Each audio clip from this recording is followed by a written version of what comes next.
Chapter 750 Berserk. Galaxy Past's performance shocked every player who saw it. Nobody had ever imagined that Galaxy Past was so powerful. Not only was his strength unmatched, but he was also so fast that people only caught a glimpse of him as he moved. Despite using Violent Strike, one of the most common Berserker skills, he displayed more power than an AoE attack skill. Even a lord of the same level would pale in the face of such destructive power. Black Flame is done for sure this time. This scene cleared away the Star Alliance's defeated mood. As expected of the Star Alliance's guild leader, he actually hid such a card so well. Glorious Echo was also impressed. Although he had his own trump card, it was slightly inferior to Galaxy Past's. With such strength and speed, even if Black Flame had not died from the sudden blow, he would be heavily injured. The 100 or so expert players stilled their footsteps, thinking that the battle had ended, that their help was no longer needed. When the dust settled, however, a man wearing a black cloak and wielding an emerald longsword stood before Galaxy Past, unharmed. He blocked it? Oh. Everyone's jaws nearly fell to the ground. Shi Feng had actually blocked Galaxy Past's attack, which had been stronger than a lord's. Everyone had thought that Shi Feng might evade the attack, but never had they thought Shi Feng would block it with his sword. Moreover, Shi Feng was still unscathed. Only the ground beneath his feet had fragmented, the cracks spreading out across 5 yards in every direction. From the state of the ground, they knew how heavy Galaxy Past's violent strike had been. Such immense strength. Shi Feng felt his hand, which held onto Killing Ray, go numb. Although he had sensed Galaxy Past charge at him, he had not expected the Berserker's strength and speed to increase by so much. With that kind of speed, it had been too late to dodge. If not for his perception of his environment having sharpened, he would not have executed parry in time to block Galaxy Past's attack. Parry was considered one of a swordsman's life-saving skills. It could neutralize one instance of damage coming from ahead of the user. However, the user would not be exempt from the impact. If Galaxy Past's attack had struck Shi Feng's body, even with his high defense and his HP being over 14,500, he would not have died, but he wouldn't have had much HP left either. I want to see just how many life-saving skills you possess. Seeing that his surprise attack had failed, Galaxy Past swung Weeping Silver and executed Horizontal Slash. Not only did Horizontal Slash have a larger attack range than Violent Strike, but it was also significantly faster. With the boost from the Extreme Speed Potion, Weeping Silver transformed into a streak of silver light as it shot towards Shi Feng. Galaxy Past completely disregarded his own safety, revealing all sorts of weak points as he attacked. He was fully intent on trading Shi Feng a hit for a hit. In response, Shi Feng used silent steps and avoided the devouring white light. Reappearing behind Galaxy Past, he swung Killing Ray down on the Berserker. While using a skill, players were highly susceptible to revealing weak points if they were not adept with a skill's movements. Galaxy Past experienced this for himself. Transforming into a streak of electric blue light, Killing Ray descended with frightening speed. Even if Galaxy Past had wanted to block the attack, it was too late. However, as if he had expected this, Galaxy Past immediately executed Whirlwind Slash, spinning with his greatsword. He ignored the blue light descending towards him, fully intent on trading damage for damage. In terms of strength, Galaxy Past had an absolute advantage. Hence, if they traded blows, Galaxy Past would come out victorious. Shi Feng had no intentions of granting Galaxy Past's wish. With a thought, he activated Defensive Blade. Boom. The blue light slammed into Galaxy Past's body, stealing over 2,300 of the Berserker's HP. Meanwhile, although Weeping Silver found its mark, Shi Feng's Defensive Blade blocked the damage. Such high defense. Shi Feng clicked his tongue. He wielded the epic weapon, Killing Ray. His one-handed sword mastery had even reached the basic Sword King standard, which increased his damage with the one-handed sword by 80%. He could easily finish off a cloth armor class of the same level with a single hit. Yet, his attack had only inflicted around -2,300 damage. Galaxy Past currently had 21,000 HP, Shi Feng's single attack had merely devoured slightly over 1/10 of his HP.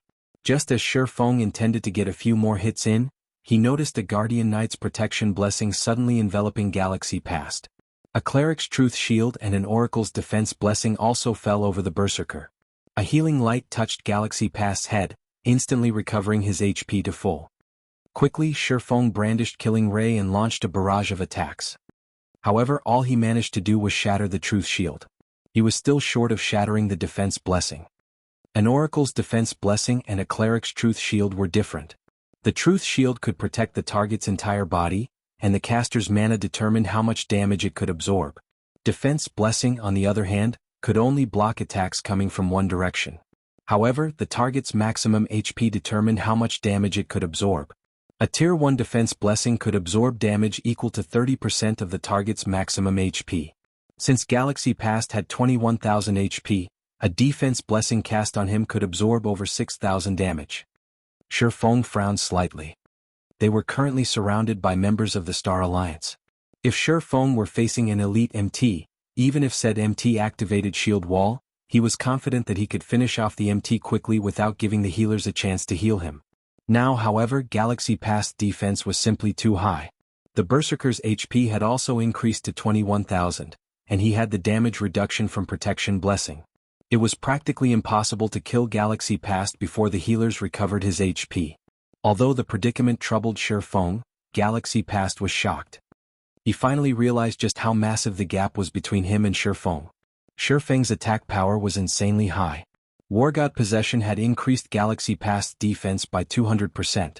It would be impressive if expert berserkers could even deal around -900 damage to him, yet Shifeng had dealt over -2,300 damage with a single attack, nearly 3 times higher than those expert berserkers.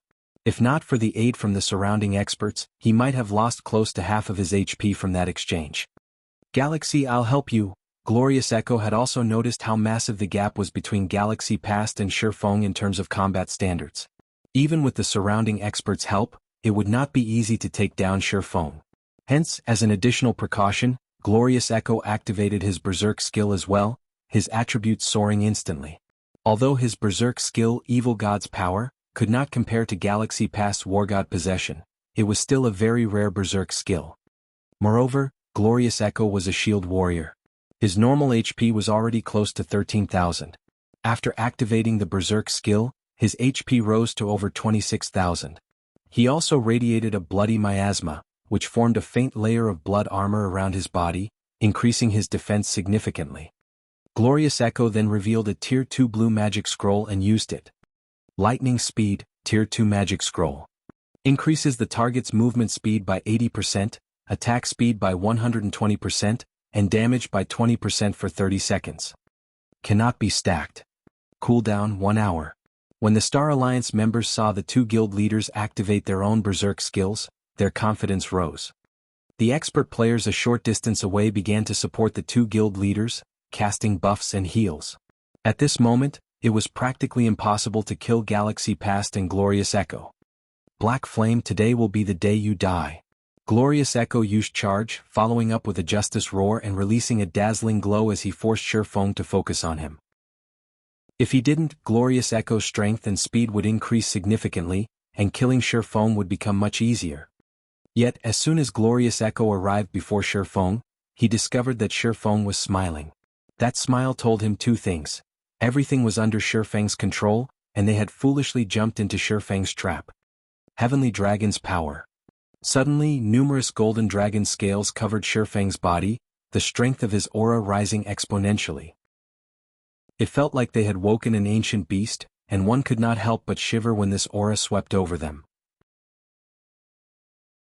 Chapter 751, Ancient Broken Sword. Crap. He still has a Berserk skill. Galaxy Past was shocked. Hurriedly, he lifted his great sword and swung it towards Shifeng, taking the opportunity to assist Glorious Echo. Just as frightened by this sudden development, Glorious Echo instinctively lifted his massive, golden shield. A blue streak of light flashed across them. Boom. Glorious Echo was forced back by 6 steps, each step leaving a deep footprint in the ground. -527. Although the damage was small, practically negligible compared to Glorious Echo's 26,000 HP, Glorious Echo's shield hand was numb and trembling. A grave expression crossed over the shield warrior's face. After activating Evil God's Power, his defense had received a massive boost. In addition, as a shield warrior, he possessed skills and equipment that reduced the damage he took. After activating Shield Wall, the damage was reduced by another 60%. He had even blocked Shifeng's attack with his shield. And Shifeng still dealt over -500 damage to him. In terms of strength, Shifeng was practically a humanoid boss. If Glorious Echo had not blocked Shifeng's attack, his HP might have dropped by a frightening amount. Suddenly, Galaxy Past's Weeping Silver slashed at Shifeng. Just before the streak of silver light bit into its target, Weeping Silver suddenly stopped before Shifeng, the weapon unable to proceed by even an inch. Unfortunately for Galaxy Past, Defensive Blade had intercepted the attack. That damned life-saving skill. Galaxy Past's previous excited expression vanished. He had forgotten that Shifeng's Defensive Blade was still in effect. Shio. This time, a streak of blue light bloomed on Galaxy Past. A damage of -2054 points appeared above Galaxy Past's head, shocking the Berserker. Hurriedly, Galaxy Past brandished his sword in an attempt to block Shifeng's follow-up attacks. When Shifeng brandished Killing Ray, none of them could even see the sword's afterimage. They could only see the faint blue arcs of lightning that trailed after the epic weapon. Numerous blue lights streaked across Galaxy Past's body. Although Galaxy Past was very fast thanks to the extreme speed potion, he was a Berserker. Even after drinking the potion, he was only slightly faster than Shifeng. When Killing Ray's lightning effect triggered, Galaxy Past could not see the weapon's attack trajectory at all. Despite his desperate attempts to defend himself, Galaxy Past only avoided a few of Shifeng's attacks. -4,719. -1,984. -2,018. Galaxy Past's HP fell rapidly. In the blink of an eye, he had lost over half of his total HP. In the next moment, however, several heals soothed his pain, each recovering over 3,000 HP. In an instant, Galaxy Past recovered to full HP. Ah! Black Flame, stop wasting your time. You can't kill me. At first, Galaxy Past had thought he was dead for sure. For a moment there, he had completely forgotten about the numerous expert players supporting him from the sidelines. As long as Shifeng couldn't instant kill him, these expert healers would recover his HP immediately. Knowing this, Galaxy Past's confidence grew. Growing bolder, he took the initiative to attack Shifeng, disregarding the swordsman's attacks. Watching, the frightened Glorious Echo also calmed down and continued charging at Shifeng. Although neither of them was a match for Shifeng, as long as they could land one hit out of the dozens of attacks they sent, they would obtain their victory. With both of them having such high defense and protection blessings, I won't be able to kill them within a short time.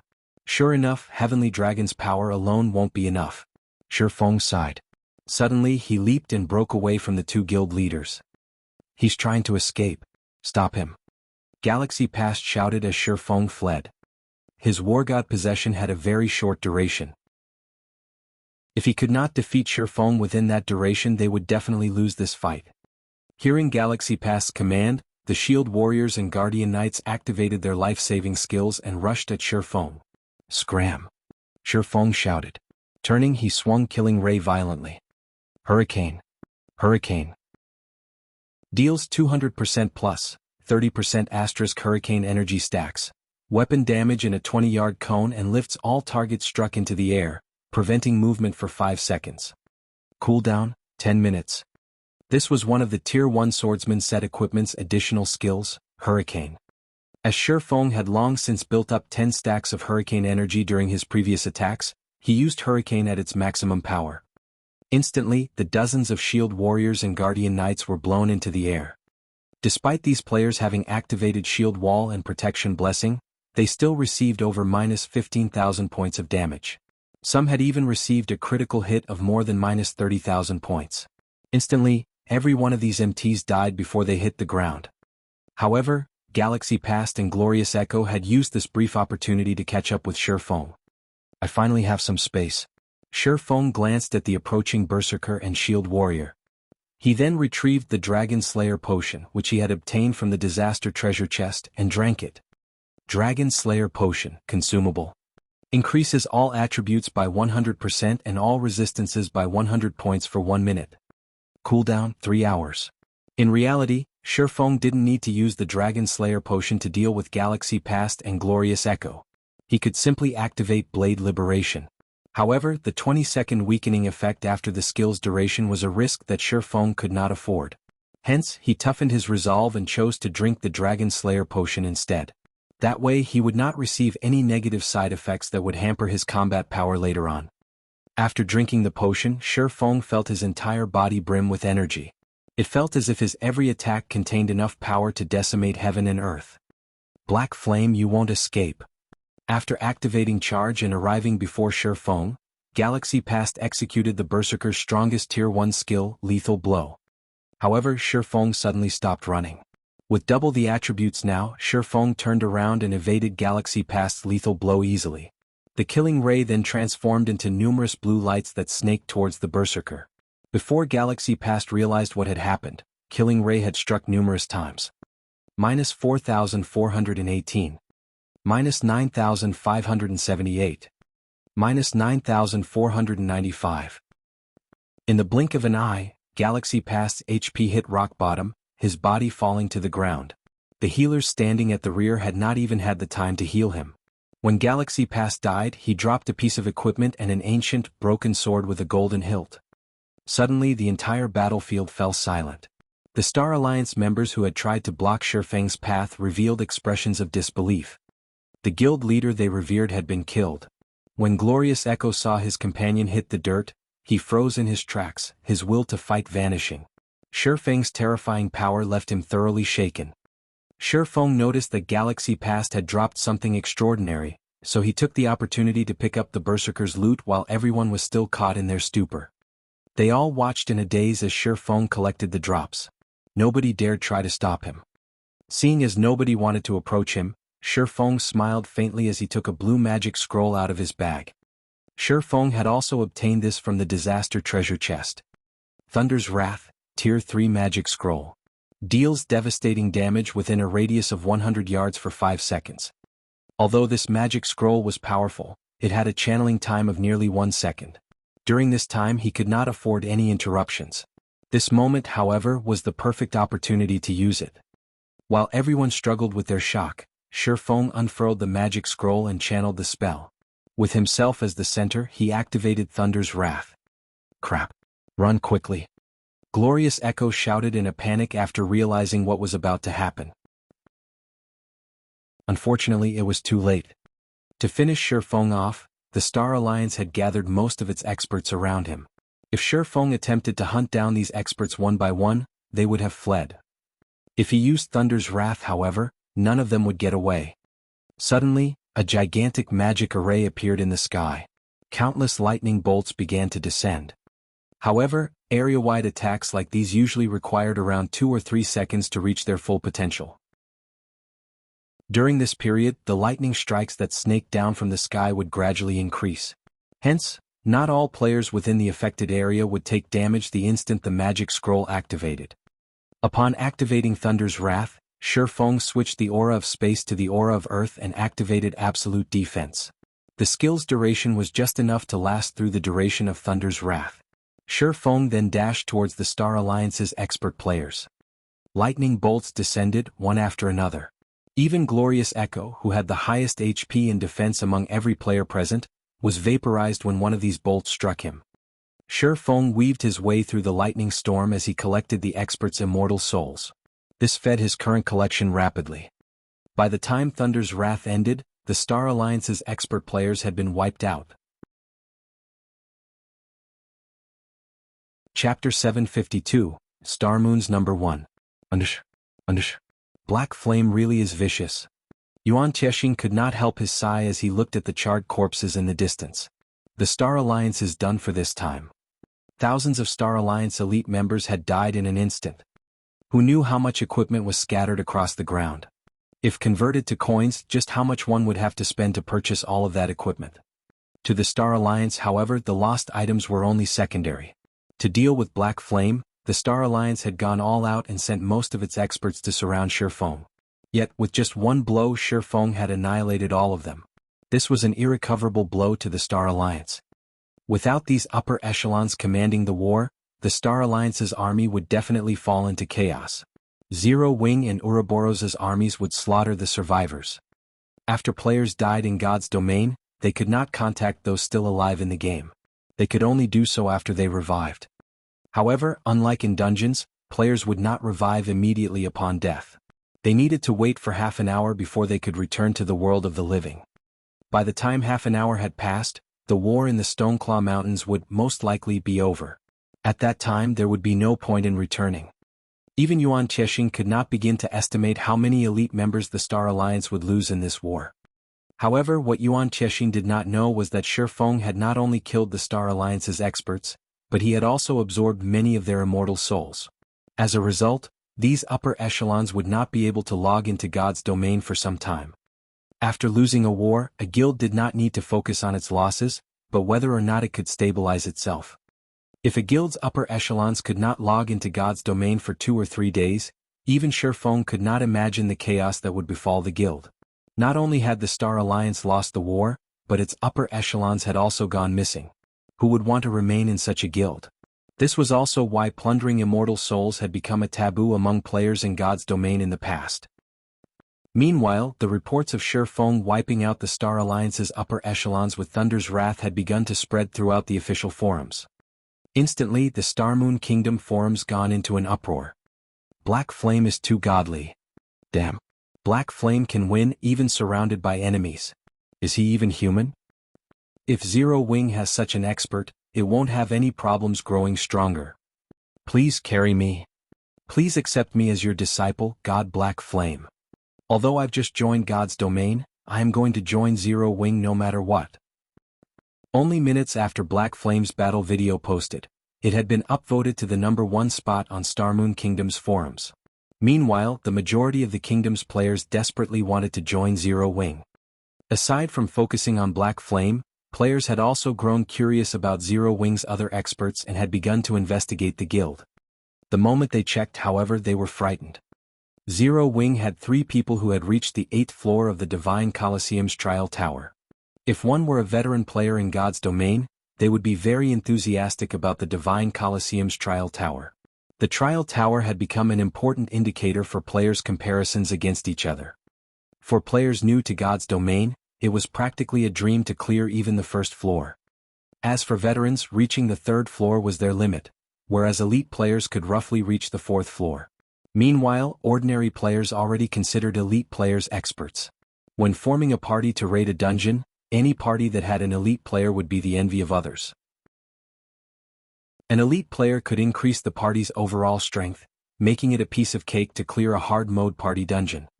As for the experts who had reached the 5th floor, ordinary players looked up at them as if they were stars. A city would only have several hundred experts, some even had less than 100.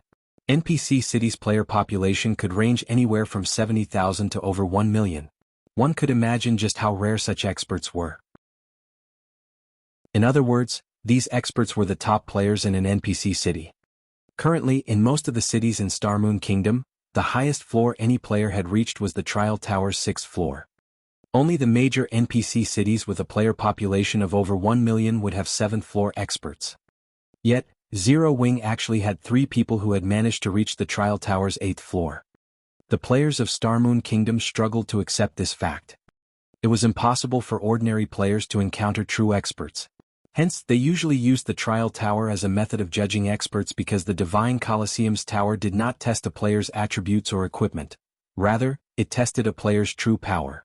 The difference between players was made clear. Each of the Trial Tower's floors was more difficult than the last. Veteran players could only reach the 3rd floor after fighting through hell and high water. Hence, elite players who reached the 4th floor were treated like experts. However, what about those who managed to reach the 8th floor? No one could even imagine how much power these players had. The Assassin Fire Dance, the Cleric Violet Cloud, and the Cursmancer Aqua Rose.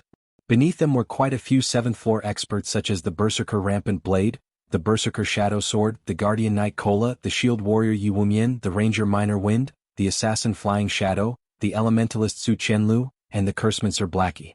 Zero Wing also had many 6th floor experts. Only after a detailed investigation did anyone discover that Zero Wing housed so many top-tier experts. Zero Wing is simply spectacular.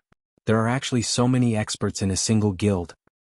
For a time, the many players in Starmoon Kingdom began thinking that, if they wanted to become an expert, they would only have a chance at fulfilling that dream by joining Zero Wing. After all, wasn't Zero Wing's guild leader Starmoon Kingdom's top expert? Aside from Aqua Rose, who used to be in Twilight Echo, nobody had ever heard of Zero Wings experts before the guild established. After some research, they discovered that these players had undergone a heaven-defying change after they had joined Zero Wing. This discovery made many players who had withdrawn from Zero Wing to join other guilds regret their actions dearly. They had begun from the same starting point, yet because of their unfortunate decision, their past companions had become the experts that they revered. Inside the Stoneclaw Mountains. After Thunder's wrath dissipated and the Star Alliance's upper echelons were dead, chaos descended on the Alliance's elite army. The guild's elite players scattered, fleeing in all directions and discarding their attempt to charge towards Zero Wing's blockade. Moreover, Ouroboros's army had finally caught up and had begun to trap the Alliance's elite army. As Feng had activated Heavenly Dragon's power and had drunk the Dragon Slayer potion, he could not idle and let the effects go to waste. He charged into the Star Alliance's elite army and began slaughtering players like a ferocious beast. On the other hand, none of the Alliance's elite members showed any will to defend themselves. They only wanted to escape the Stoneclaw Mountains. As Feng massacred the Alliance's elite members, the system notification he had long awaited for finally arrived. System, congratulations. You have collected 10,000 immortal souls. Rewarding basic tyrant title. Chapter 753, Title, Sword King. I finally finished this quest. Feng breathed a sigh of relief when he saw the system notification before him. Although it was not difficult to kill 10,000 players in the time frame Charlene had set, it would be very time-consuming if he had gone out of his way to do so. Where would Feng, who already had his hands full with his own tasks, find the time to hunt random players? Now that he had completed the epic quest, Immortal Crown, the weight bearing down on Feng's heart lifted significantly. After all, he still had an extremely deadly legendary quest waiting for him. Lord of Balrog's Fall. If he did not gain the promotion to Tier 2 quickly, only death awaited him. Failing an epic quest would partially cripple a player. However, there was still a chance to recover from the blow. A legendary quest, on the other hand, was different. If failed, the penalty would render the player's account useless. In the past, even though many players had encountered the opportunity to undertake a legendary quest, they had hesitated for a very long time before making a decision. There were multiple known instances where players who had not been strong enough had accepted a legendary quest. In the end, they had to delete their accounts and start all over again. Hence, in the past, many players had chosen to pass on the opportunity to challenge a legendary quest, either challenging it later or selling the quest's information to stronger, bolder players. A legendary quest's rewards were incredibly bountiful. Normally, they would reward either a fragmented legendary or legendary item. These were invaluable to a player, and they could push a player's combat power to the next level. Hence, one could gain quite a profit by selling information about such quests. In the past, many players who had known that they were too weak would sell these legendary quests to large guilds, earning coins or items to strengthen themselves instead. Others had scolded these players for being foolish. After all, just how much of a boost would a legendary item offer a player? Even so, many people had still envied such players. After all, it was extraordinarily difficult to complete a legendary quest as an individual. Obtaining one or two pieces of epic equipment without bearing any of the risks that came with a legendary quest definitely made it a worthwhile trade. A bird in the hand is worth two in the bush. A small advantage was more beneficial than a massive risk. Improving one's strength was the priority. However, a legendary quest was not as easy as an epic quest. Epic quests were similar to epic items in God's domain, while legendary quests were similar to legendary items. Although epic items were very high-end, they would gradually become commonplace among the general populace. A legendary item, on the other hand, would remain a rarity. Not many players would ever encounter one without heaven-defying luck. Moreover, the players' decisions to sell the legendary quests had been proven a wise one because, among the large guilds that had purchased these quests, 90% of them had failed to complete their legendary quests even after suffering tremendous losses. Many of those guilds' experts had been forced to start all over again. Feng knew of a few legendary quests he could pick up. However, he wasn't quite strong enough right now, so he would not try to take these quests on just yet. Yet, Feng never imagined that the legendary quest that he tried so hard to avoid would come looking for him instead. Basic Tyrant title? Feng was reminded of the Tyrant Bear Kola when he saw this new title. In the past, Kola had ranked at the top among the MTs in Starmoon Kingdom. However, this achievement had not been due to his excellent combat techniques. Rather, it had been his title. That title was Tyrant. However, Tyrant Bear Cola had never revealed his title's origin in the past. Now Shifeng finally understood how he obtained it. Basic Tyrant title. When title is in use, Fortitude plus 30, maximum stamina increased by 20%, and all attributes increased by 5%. Requires 100,000 immortal souls to upgrade by 1 level. What a powerful title. Shifeng was stunned. This was only the basic rank Tyrant title, yet not only did it already increase a player's fortitude by 30 points, but it also increased their maximum stamina by 20%. Just how powerful were the intermediate and advanced Tyrant titles? Both fortitude and stamina were hidden attributes. In the past, many people had paid massive prices to add just 1 point to their hidden attributes. Yet, one could obtain both stamina and fortitude from just a single title. Not to mention, the Tyrant title also increased a player's basic attributes. In God's domain, although basic attributes were important, hidden attributes were far more powerful. It was especially true for expert players. Fortitude could reduce the consumption of a player's stamina and concentration, whereas stamina could extend the time a player could spend in battle. Fights between experts of similar strength almost never ended in a short amount of time. Eventually, it would become a competition of stamina and concentration. Whoever could outlast the other would be the winner of the fight. Shifeng had only managed to obtain 10 fortitude points after taking the risk to open the disaster treasure chest. Even so, this meager amount had thrilled Shifeng. Now, if he used the basic Tyrant title, he could obtain 30 fortitude points and increase his maximum stamina by 20%. If he encountered an opponent of roughly equal or greater strength in battle, he could definitely fight a battle of attrition and slowly wear down his opponent. This was why, despite Cola being the MT of only a second-rate guild, he had been able to push his way through the many obstacles in his path and become one of Starmoon Kingdom's top MTs.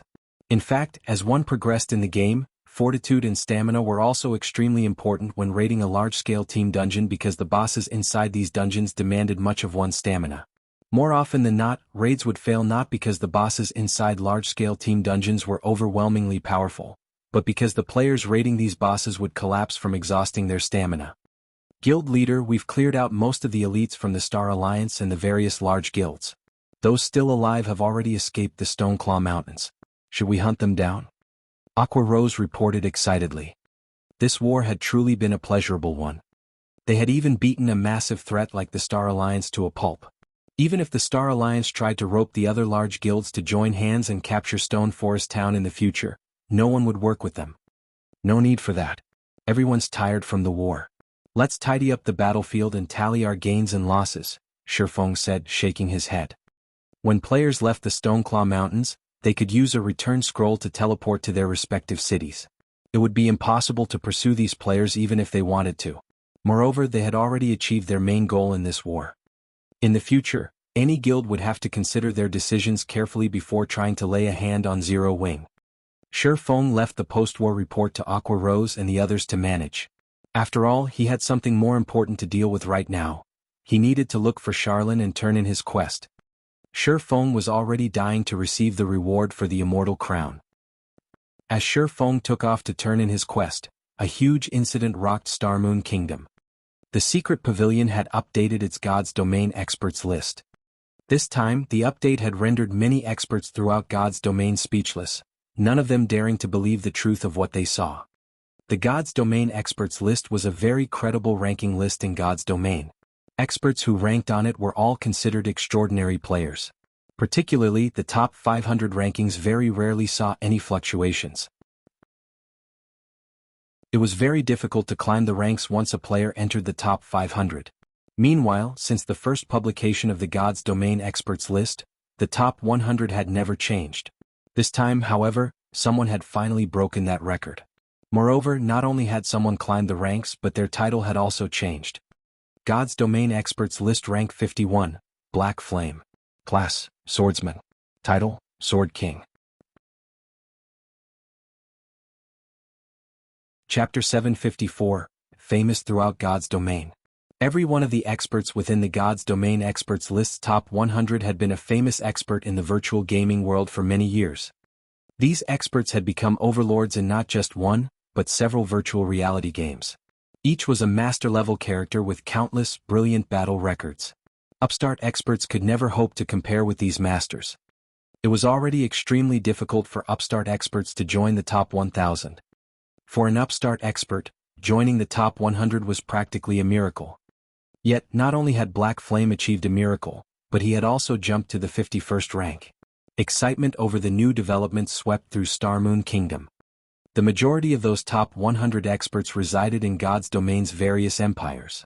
Empire players had always been dismissive of Kingdom players. Subconsciously, no one truly believed that Kingdom players were a match for those from the empires. Yet, Black Flame, who came from Star Moon Kingdom, had managed to rank 51st on the experts list. Star Moon Kingdom's players were bursting with pride. The Secret Pavilion is certainly trying hard to flatter this upstart expert, raising his rank to 51 just after a single guild war. Is he someone from the Secret Pavilion's son? That's right. Didn't he just lead an upstart guild to victory against a first-rate guild? That has happened many times before in other games, yet I've never seen the Pavilion change the ranking list so drastically. The top 100 experts have experienced victory in dozens of great wars. The Secret Pavilion is just favoring Star Moon Kingdom's players. There is definitely something fishy about this. Black Flame's title just as absurd. He's actually calling himself a Sword King. Does he really think he is the king among sword users? Every other swordsman player in the top 100 could easily beat him to a pulp. As the God's Domain experts list updated, many players from other kingdoms and empires voiced their complaints about the latest change. They all felt that the Secret Pavilion over-exaggerated Black Flame's achievements. Many of these players were also miffed that an upstart player had surpassed the godlike experts they had looked up to so easily and were skeptical about the Secret Pavilion's judgment. However, the Secret Pavilion couldn't be bothered to explain itself. They didn't need to waste their time mincing words with fools. Shifeng's battle video was evidence enough. If these players still could not understand, then there was a problem with their intelligence. Trying to explain further was pointless. If Shifeng had not displayed the combat standards of a Void Realm expert, the Secret Pavilion would not have granted him the 51st rank. When the other top-tier experts saw this development, they realized that Black Flame was someone who demanded their attention. It was especially true for the top 100 experts. There were 3 thresholds for all ranking lists the Secret Pavilion published. Only the pavilion itself and very few experts knew exactly what these thresholds were.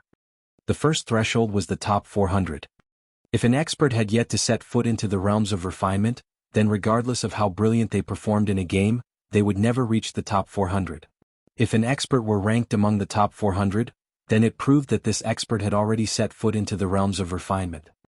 This was why Shifeng had only ranked 481st. Based on the Secret Pavilion's previous investigation, Shifeng had not yet entered the realms of refinement. He had only reached the half-step refinement realm.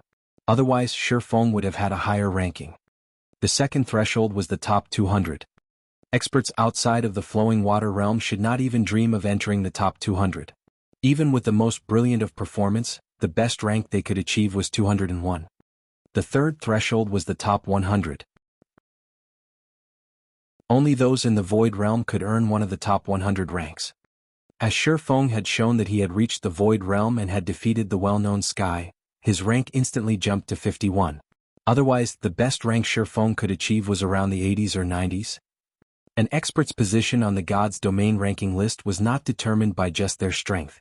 Instead, experts ranked based on their performance and battle records in a game.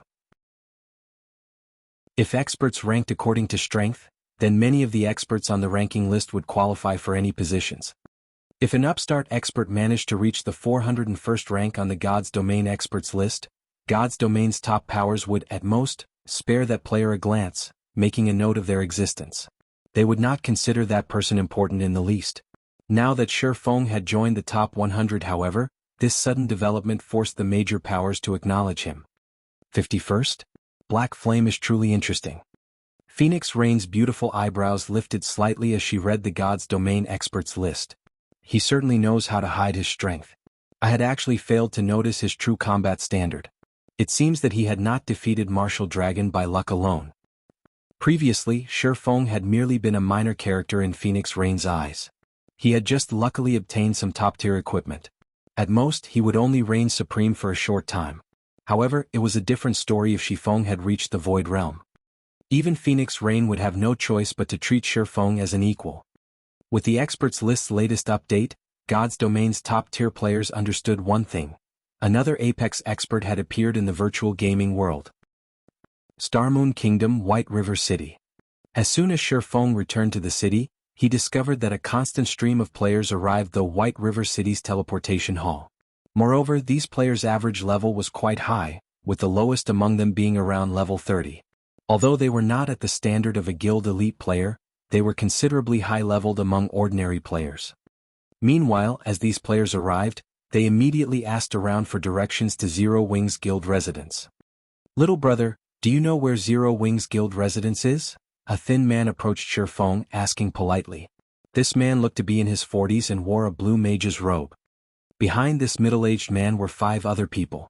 All 5 were level 30, and their equipment was level 25 mysterious iron rank at the very minimum. In a guild, these players could definitely join the elite members. Unfortunately, their levels were slightly off the mark.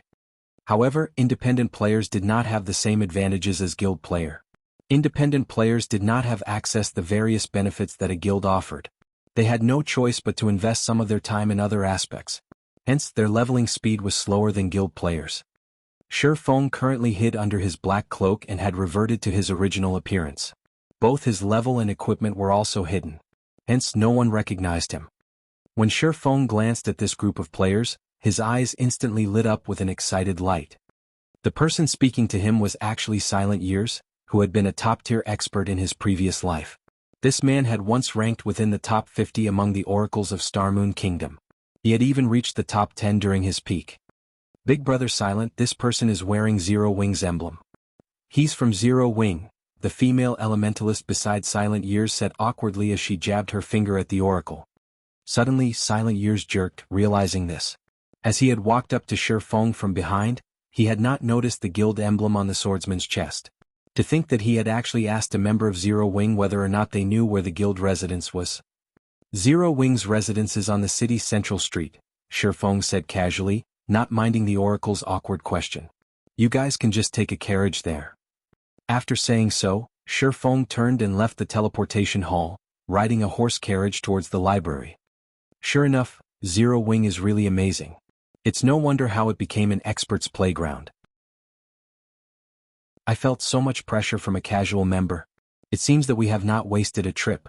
We must join Zero Wing," Silent Years stated as he watched Shifeng's departing figure, reverence on his face. His evaluation of Zero Wing increased substantially. Shifeng had not realized that his casual response had increased Silent Years' reverence of Zero Wing. Chapter 755. City Promoted. Horse carriages rattled up and down White River City's streets. As Shifeng rode comfortably in one such carriage, he could feel the tremendous changes that had swept through the city. More horse carriages moved along the streets than before. Moreover, there were more varieties of carriages now. God's Domain evolved over time. Similarly, NPC cities also changed as time passed. Nothing would stay the same forever. Ordinary players might not think much of the number or variety of horse carriages, but to Shifeng, who had played God's Domain for over a decade, these changes symbolized the city's prosperity. How could one determine how prosperous a city was? The most basic criterion was the city's horse carriages. It was similar to the cars in a city in reality. In small cities, not only were there fewer cars but high-class cars were also very rare. In big cities, however, traffic jams were common. One would also see high-class luxury cars all over the city. God's Domain cities were similar in this aspect. When an NPC city's player population increased, to satisfy the player's needs, the main god system automatically increased the number of horse carriages within the city, allowing more convenient travel. Meanwhile, as players consumed more in a city, the system would also release advanced horse carriages. These advanced horse carriages charged more but were much faster. This would allow players to save time when traveling. After all, an NPC city was very large. It was very normal to spend several hours walking from one place to another. Currently, advanced horse carriages had only appeared in 5 cities in Starmoon Kingdom. The city with the most carriages was none other than White River City. One could say that White River City had become Starmoon Kingdom's most prosperous city. Unlocking the advanced horse carriage feature was only one of a thriving city's basic settings. As time passed, various new facilities would open, such as flying tools and the flying transportation feature, which could allow players to reach destinations where teleportation arrays could not. As a result, these features would subtly improve a player's leveling speed. This was also one of the main reasons that Empire players were much higher leveled than Kingdom players. Now that White River City has unlocked the advanced horse carriages, with the number of carriages present, the city should not be that far from unlocking the luxury horse carriages. When the city unlocks the luxury horse carriages, players will be able to take the flying ship to the Eclipse Gate to level up. It seems I'll need to prepare for that. Shurfeng could not help but recall the Eclipse Gate, which had been the most famous leveling area that White River City had to offer in his previous life. In the past, by the time White River City had activated the flying ship feature, the average player in God's domain had closed in on level 50. Many had even been promoted to their Tier 2 classes. From that moment onwards, players' levels in White River City had exploded. This was because White River City's flying ships could access the Eclipse Gate. Of course, White River City wasn't the only city whose flying ships passed through the Eclipse Gate. Every city in Starmoon Kingdom's eastern region had flying ships that could reach the Eclipse Gate. 4 countries would gather at the Eclipse Gate: the Starmoon Kingdom, the Rhine Kingdom, the Icefield Kingdom, and the East Spring Empire. It was considered a neutral zone, and the various countries had garrisoned their armies there to prevent the creatures within the Eclipse Gate from invading God's domain. Hence, there were plenty of high-level and army quests there. A player's leveling speed at the Eclipse Gate would be roughly double than in other leveling maps of the same level. Moreover, the Eclipse Gate was a colossal level 40 to level 70 map. One could also find plenty of rare herbs and ores in the area, which were all necessary resources to produce high-level potions and equipment. More importantly, the Eclipse Gate was a source for energy essence, a resource required to tame mounts. Taming a guild mount required resources. The higher the quality and quantity of resources one had, the quicker one could tame a mount. At the same time, one could use these resources to hasten a guild mount's growth. Energy essence was one of the advanced materials required to tame a mount. Precisely because of this, players coveted the Eclipse Gate. After reaching level 40, everybody dreamed of having a good mount. However, they were not that easy to obtain. One had to nurture their guild mounts slowly, promoting it as quickly as possible before it could become a part of one's combat power. However, although one could level up quickly and obtain plenty of resources at the Eclipse Gate, there was a downside. The Eclipse Gate's environment was relatively severe. If one did not possess a certain amount of fire and ice resistance, even expert players would lose their lives. Hence, after the Eclipse Gate opened, whether it was in Starmoon Kingdom or the 3 surrounding countries, the demand for equipment with ice resistance and fire resistance attributes grew. Aside from ice and fire resistance equipment, tools that increased one's ice and fire resistance were also extraordinarily popular. Although there was still quite a long time before the flying ship feature would unlock, Shurfeng felt that he could already begin the necessary preparations. Although ice resistance and fire resistance equipment sold for a relatively high price right now, once everyone reached the Eclipse Gate, such equipment would double in price. Tools would also sell for far more. Whether it was for improving the leveling speed of Zero Wings Guild members or making money by reselling items, now was the perfect time to stockpile these items. I recall Campbell Volcano drops plenty of fire resistance equipment and tools. It might not be a bad idea to bring Aqua and the others there to grind. Shurfeng could recall quite a few maps in Starmoon Kingdom that were a great source for fire and ice resistance equipment. Among them, Campbell Volcano had the highest drop rates for fire resistance equipment. Campbell Volcano was a level 40 to level 50 map. However, due to its extreme environment, very few players were willing to venture there.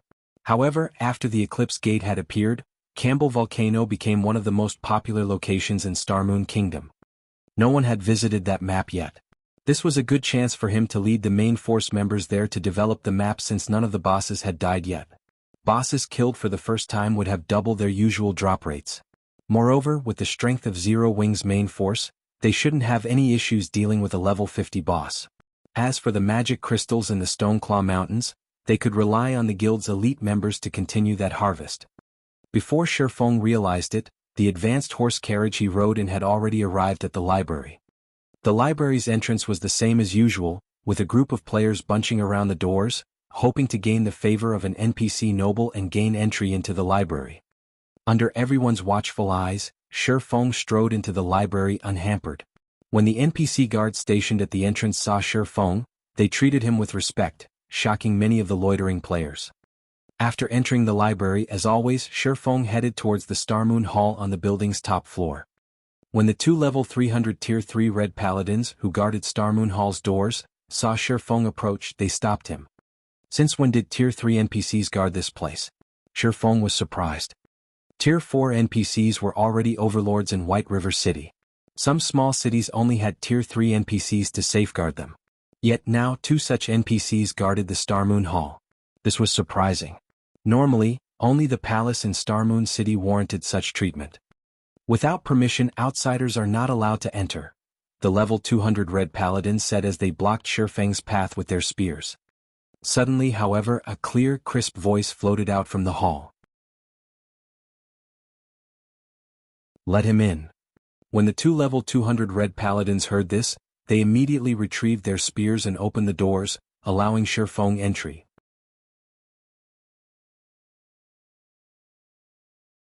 Chapter 756, Fief.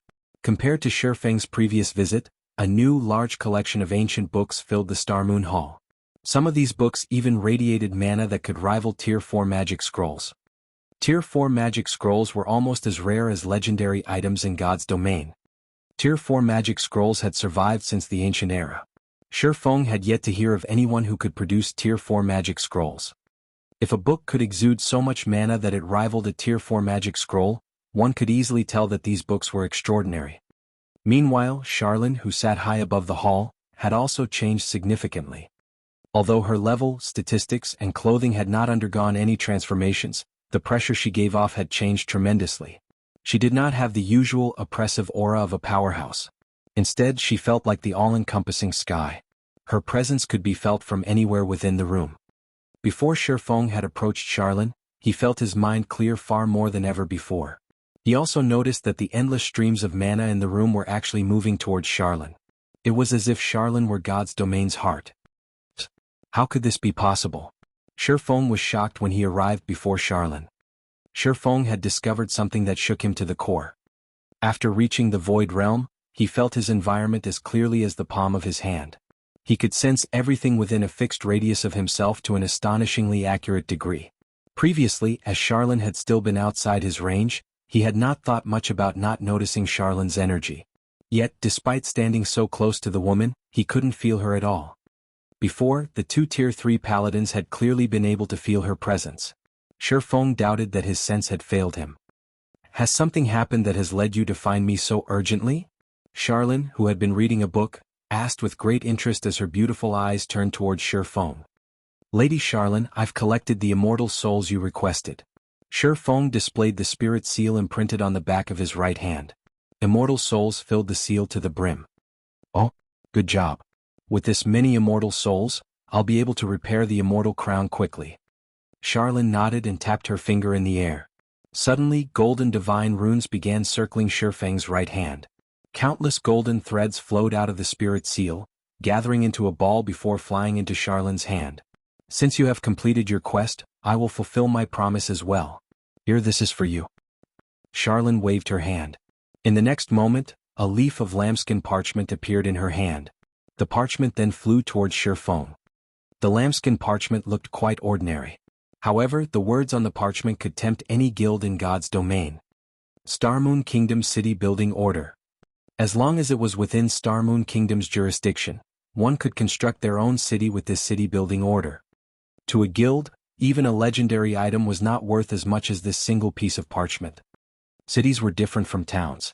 In God's domain, cities could be built, whereas towns could not. Meanwhile, captured towns' locations were fixed, but built cities could be chosen casually. One could even build a city in the middle of monsters' territory.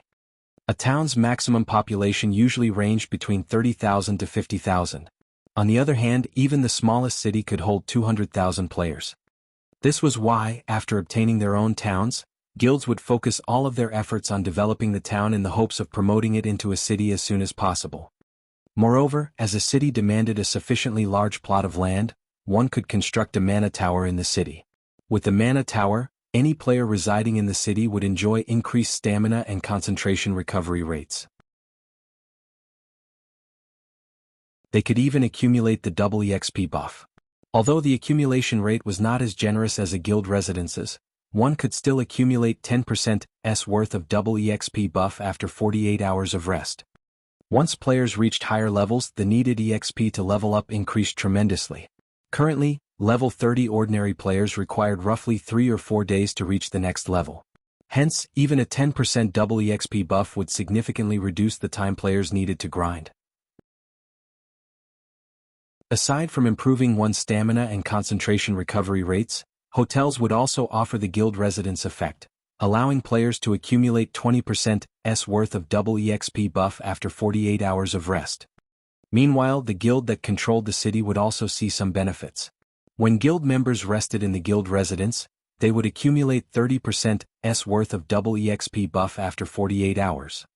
In addition to receiving this double EXP perk, a player-established city would also receive a specialty product. Aside from being able to construct a mana tower, one could also construct a black market auction house in the city. This auction house would function like the auction house in Blackwing City. It would offer a large stock of products once every 3 days. Sometimes even epic items were available for bidding. Because of these benefits, many guilds in God's domain desperately wanted to establish their own cities, regardless of the price. A player-owned town could only make travel more convenient for players. A city, on the other hand, made it easier for players to level up. The size of a guild residence and the number of members it could house were limited. Not every guild member could enjoy the double EXP buff. However, it was a different story if a guild owned a city. With a city, every guild member could enjoy the double EXP buff. A city was also a great source of income for a guild. As a player city had various benefits that an NPC city did not, many players wanted access to a player city. Unless a guild offered private housing within the city, all players were required to pay an entry fee. The entry fee was an important source of income for a player city.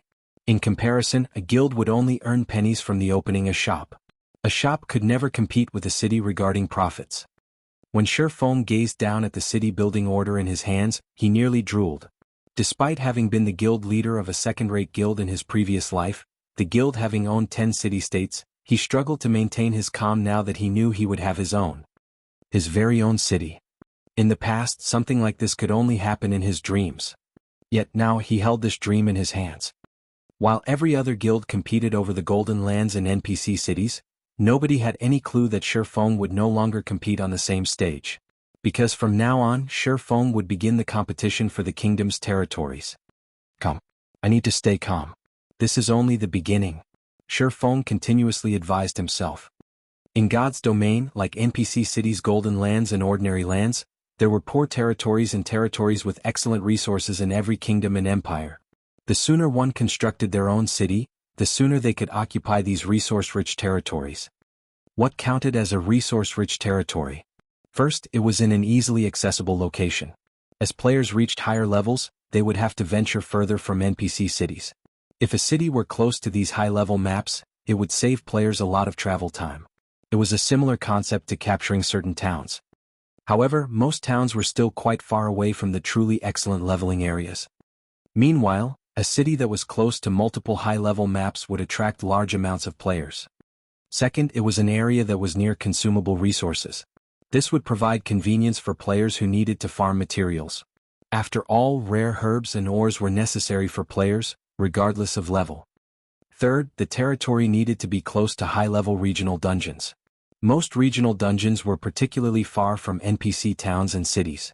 Furthermore, regional dungeons had their own specialty products such as the Stoneclaw Mountain's magic crystals. Even after reaching level 200, magic crystals were still must-have items. Where should I construct the city? Sherfong grew troubled as he stared at the city-building order.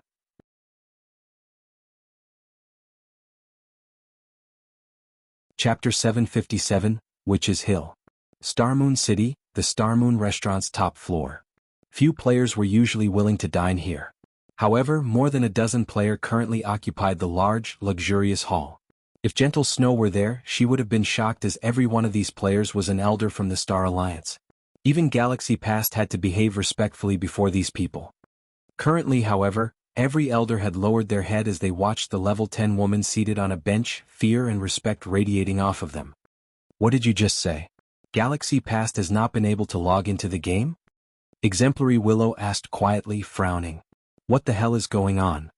The Star Alliance's elder felt helpless against Exemplary Willow's questioning.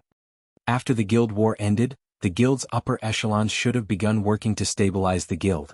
Yet for some reason the majority of the guild's upper echelons who had participated in the war could not log into God's domain. Based on the main God system's notification, these people were locked out of the game for around 2 or 3 days. Some were even barred from entering the game for up to 4 days. 4 days' time.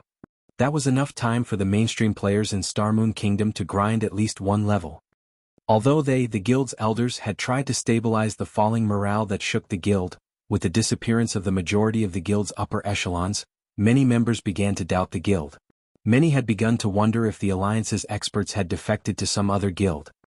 If the guild's experts had left, what was the point in remaining in the guild? Only a few hours after the guild war ended, over 10,000 members had withdrawn. If this persisted, no one knew if the Star Alliance would survive. However, this was not the most tragic issue. The Star Alliance's defeat had infuriated Exemplary Willow. A high and mighty first-rate guild like the Star Alliance had actually lost to an upstart guild, on their home ground no less. This caused Exemplary Willow to doubt the Star Alliance's strength. If Exemplary Willow suddenly decided to withdraw her funding, it would deal a fatal blow to the Star Alliance. If none of you knows why they can't log into the game, your guild may be truly finished, Exemplary Willow stated coldly as she sneered at the Alliance's elders before her. Sternly she said, since your guild is nothing more than a failure, then you can forget about any follow-up investments. I have no intentions of spending money on a wastrel of a guild. Get lost. When the elders heard these words, their complexions paled to a sickly white, every one of them begging Exemplary Willow for mercy. Unfortunately, Exemplary Willow chased them all out of the room. Exemplary Willow refused to tolerate defeat. She had initially invested in the Star Alliance to deal with Zero Wing, teaching Shurfeng the consequences of angering Open Source Corporation. She would then plunder the Stoneclaw Mountain's magic crystals for herself. Yet, in the end, not only had she failed to teach Shurfeng anything, but his fame had also grown. The Flower of Seven Sins is also garbage. They had been so confident of themselves.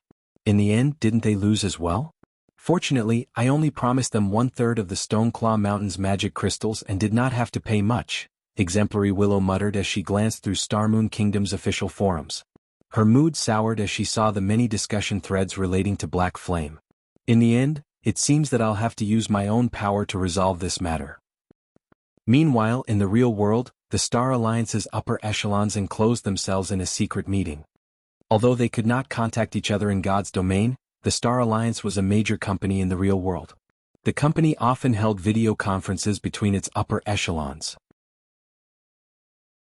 Even without God's domain, this latest loss would not affect the company. Only, it was a lot more difficult to direct the guild members in God's domain. Guild leader, we suffered tremendous losses. Based on the initial statistics, we lost over 50,000 items. We'll need quite some time before we recover. However, the most tragic loss is ours. None of us can log into God's domain for some time. It will be a challenge to catch up to Ouroboros, Red Feather reported sourly. He had never imagined that they would actually lose this war so tragically. Not only had the guild's experts been wiped out, but the guild's elite army had also almost been obliterated. Less than 10% of the elite army had managed to escape with their lives. The loss of EXP, equipment and post-war compensation were huge problems that they needed to deal with. Most likely, by the time they saw to those issues, the Star Alliance will have been drained of resources. Purple, what's the situation with the guild elders? Galaxy Past similarly gnashed his teeth upon hearing Red Feather's report. The Star Alliance had never suffered such a tragic loss. However, they first needed to deal with their current predicament. Based on the latest report, it seems that Exemplary Willow chased the elders away.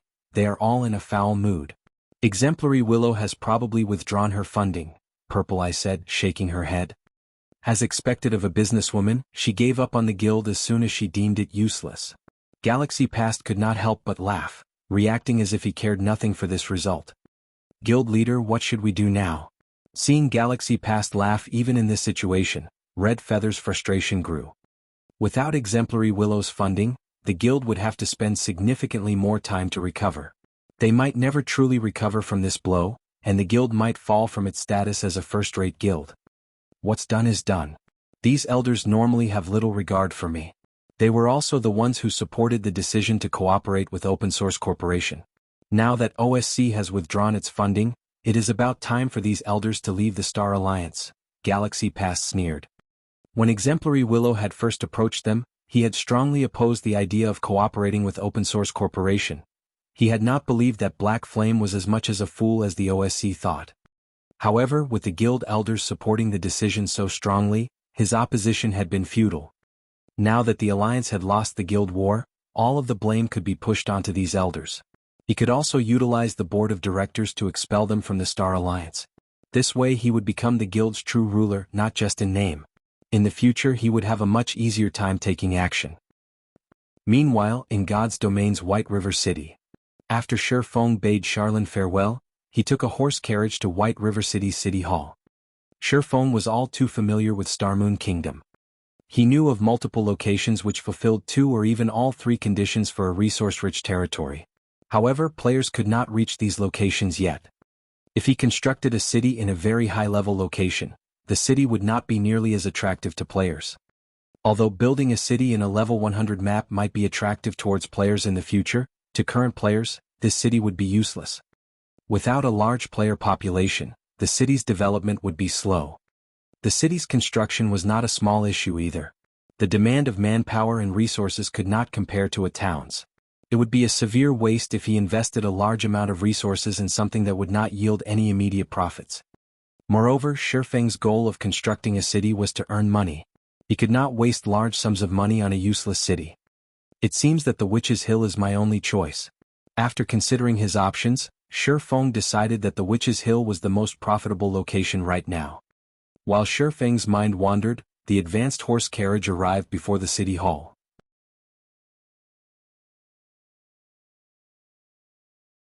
Chapter 758, Building a City. The instant Shi Feng stepped out of the advanced carriage, he attracted a lot of attention like someone driving a luxury car in the city. Wow, that guy's rich. He seems to be someone from Zero Wing. It's no wonder he's so rich. I know, right? Zero Wing receives so many advanced quests every day. Even the guild's normal members have the chance to snag one for themselves. On the other hand, our guild only receives a few advanced quests each day, and the guild's upper echelons have priority on them, leaving very few for anyone else. Even elite members have a hard time obtaining one. Although I'm an elite member, I have only accepted 2 advanced guild quests so far. Those were good times. I earned over a dozen silvers a day during those days. Indeed. One of my friend's friend is an elite member in Zero Wing, and he says that Zero Wing's elite members can accept an advanced guild quest once every 2 or 3 days, while normal members can pick one up once every 5 or 6 days. Envy filled these players' voices as they spoke about Zero Wing. It cost 1 silver to ride an ordinary carriage and 3 silver to ride an advanced carriage. To them, even riding an ordinary carriage was a luxury. They would rather run to their destination than spend so much. Shi Feng could not help but shake his head at this sight. He had never imagined that he would be envied for riding a carriage. While the majority of the players in God's Domain still strive to earn a single silver coin, even a gold coin was of little use to Shi Feng anymore. He was more concerned about time than he was about spending a few silvers. At this point, the towering city hall bustled with noise. Regarding both reputation and coins, the various large guilds had accumulated a certain stock after playing God's Domain for so long. Naturally, more people would be attempting to purchase the city's lands. However, most purchased ordinary lands as the Golden Lands and lands in the Central District were not easily affordable. Hello, sir. How may I be of service to you today? A beautiful female employee approached Shi Feng and asked. I wish to construct a city, Shi Feng said. Please follow me. The NPC receptionist smiled as she led Shi Feng to a VIP reception room. Whether it was establishing a town or a city, players needed to begin the relevant procedures in an NPC city. May I know if you have a city building order? The NPC receptionist asked politely.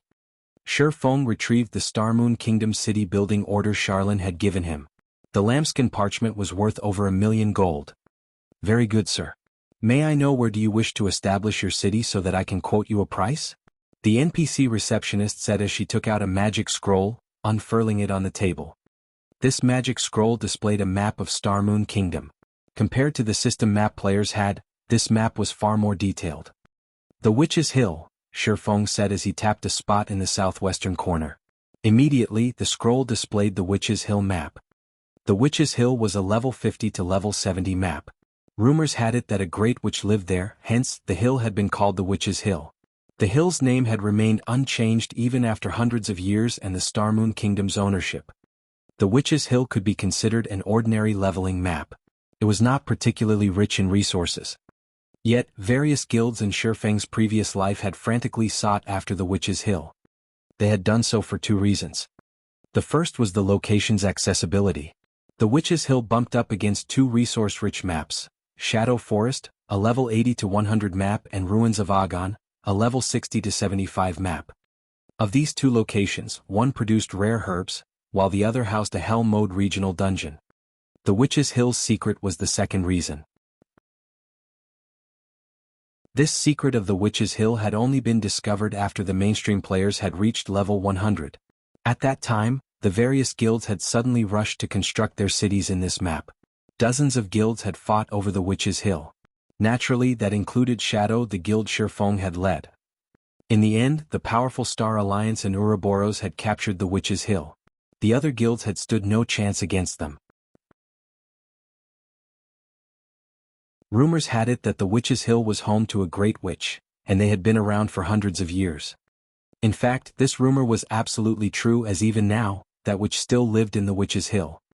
That witch was also one of God's domain's legendary characters, the Jealous Witch. In the past, Shifeng's sight had been limited.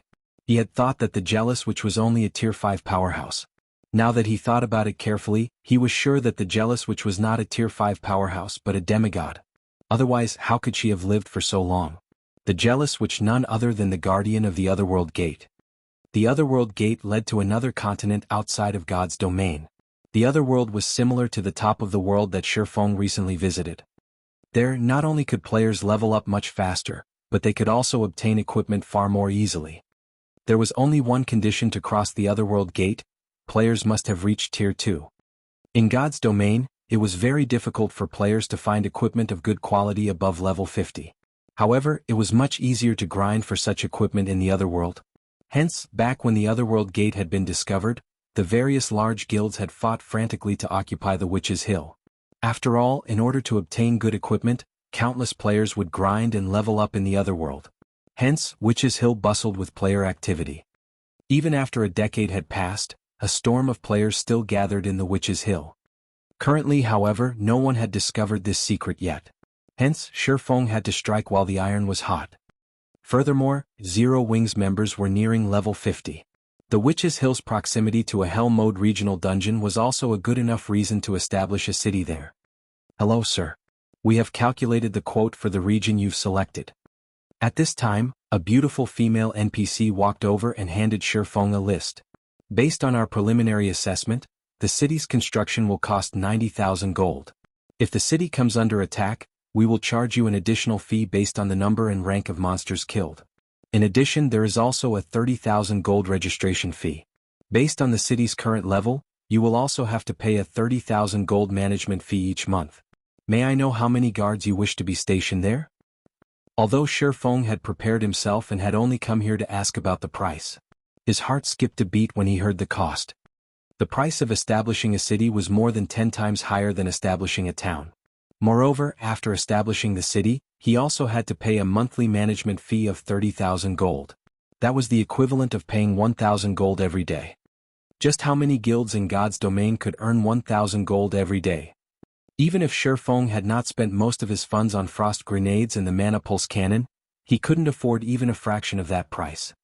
Sir, do you wish to build the city now? The NPC receptionist asked with a smile. No, I have to consider this. Shifeng rolled his eyes at this NPC receptionist. The initial payment alone was 120,000 gold. There were also additional fees if the city were attacked during construction. Shifeng had experience in constructing a city.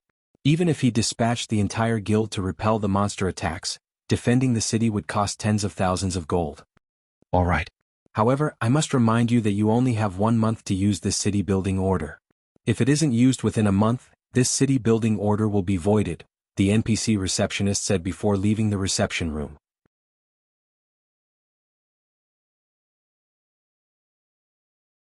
Chapter 759, Harvest of the War.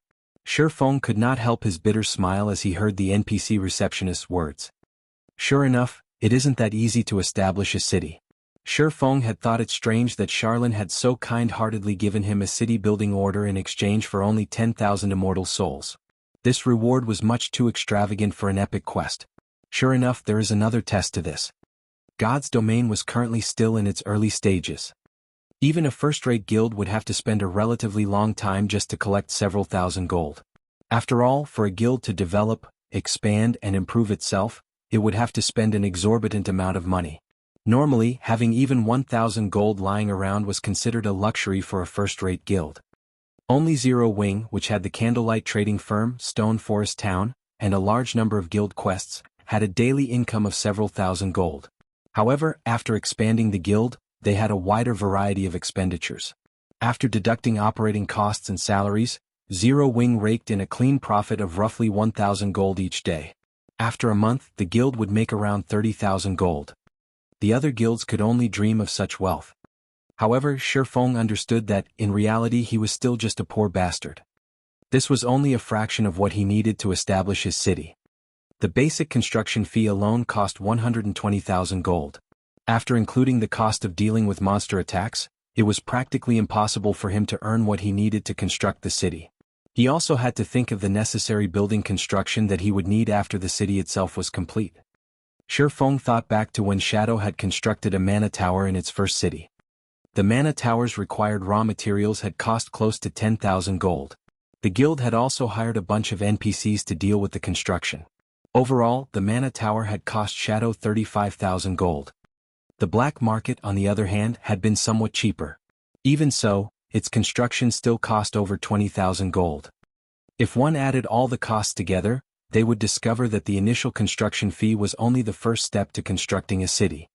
Even so, a large guild would willingly sacrifice everything it had, seeking sponsors and selling small portions of the guild shares, to build a functioning city. Once the city was built, however, it would be a money magnet.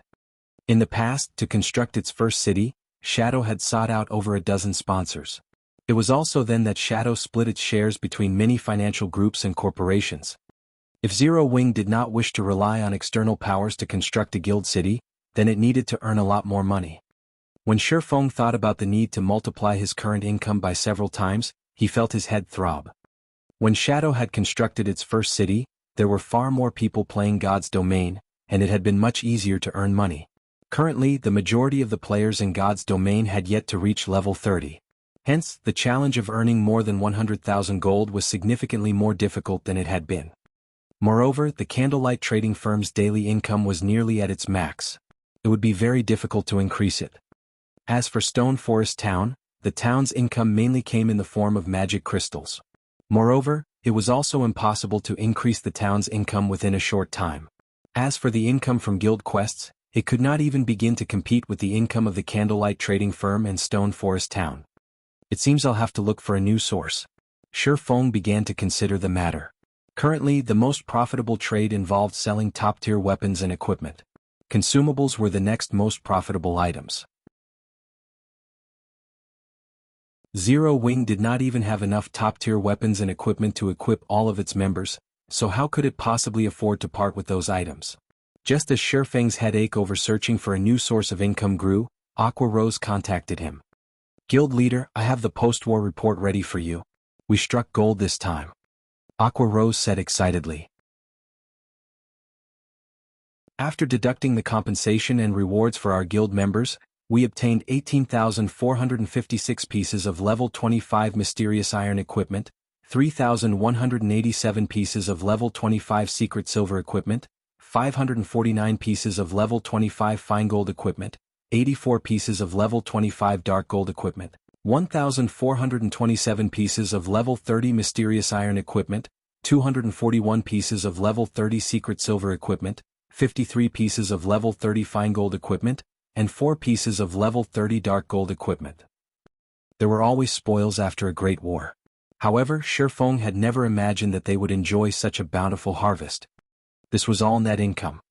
With this equipment enriching the guild warehouse, they could increase Zero Wing's strength by a large margin.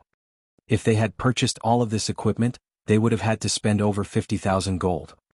With this equipment and the equipment we already had in the guild warehouse, we will have no problems expanding the guild by another 30,000 to 50,000 members.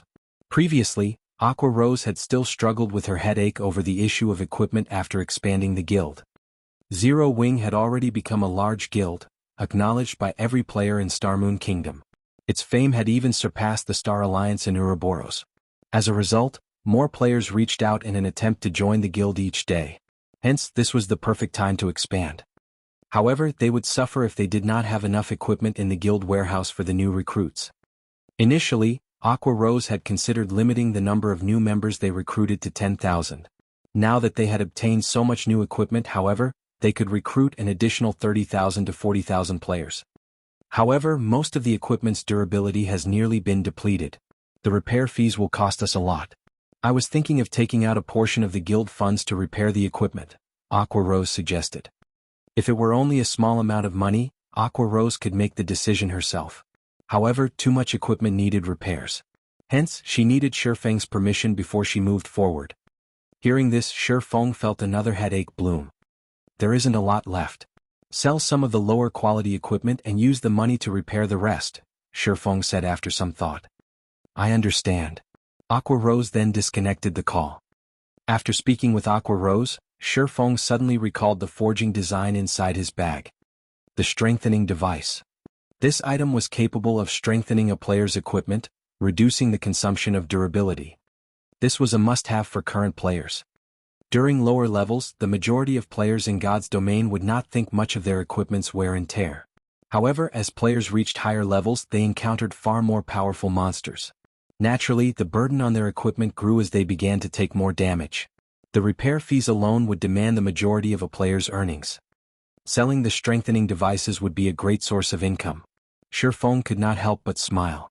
Previously, he had considered selling the magic devices. However, magic devices were too precious and expensive. Only the various guilds' upper echelons could afford to purchase and use them. Moreover, there weren't even enough magic devices to outfit Zero Wing's members. Fortunately, it was a different story for the strengthening devices. Shifeng immediately left the city hall and hurried towards the candlelight trading firm. Isn't this the broken sword that Galaxy Past had dropped when he died? While Shifeng searched through his bag for the strengthening device forging design, he discovered an extraordinarily eye-catching broken sword. The broken sword's aura alone was enough to make Shifeng's heart skip a beat, despite it sitting idle in his bag.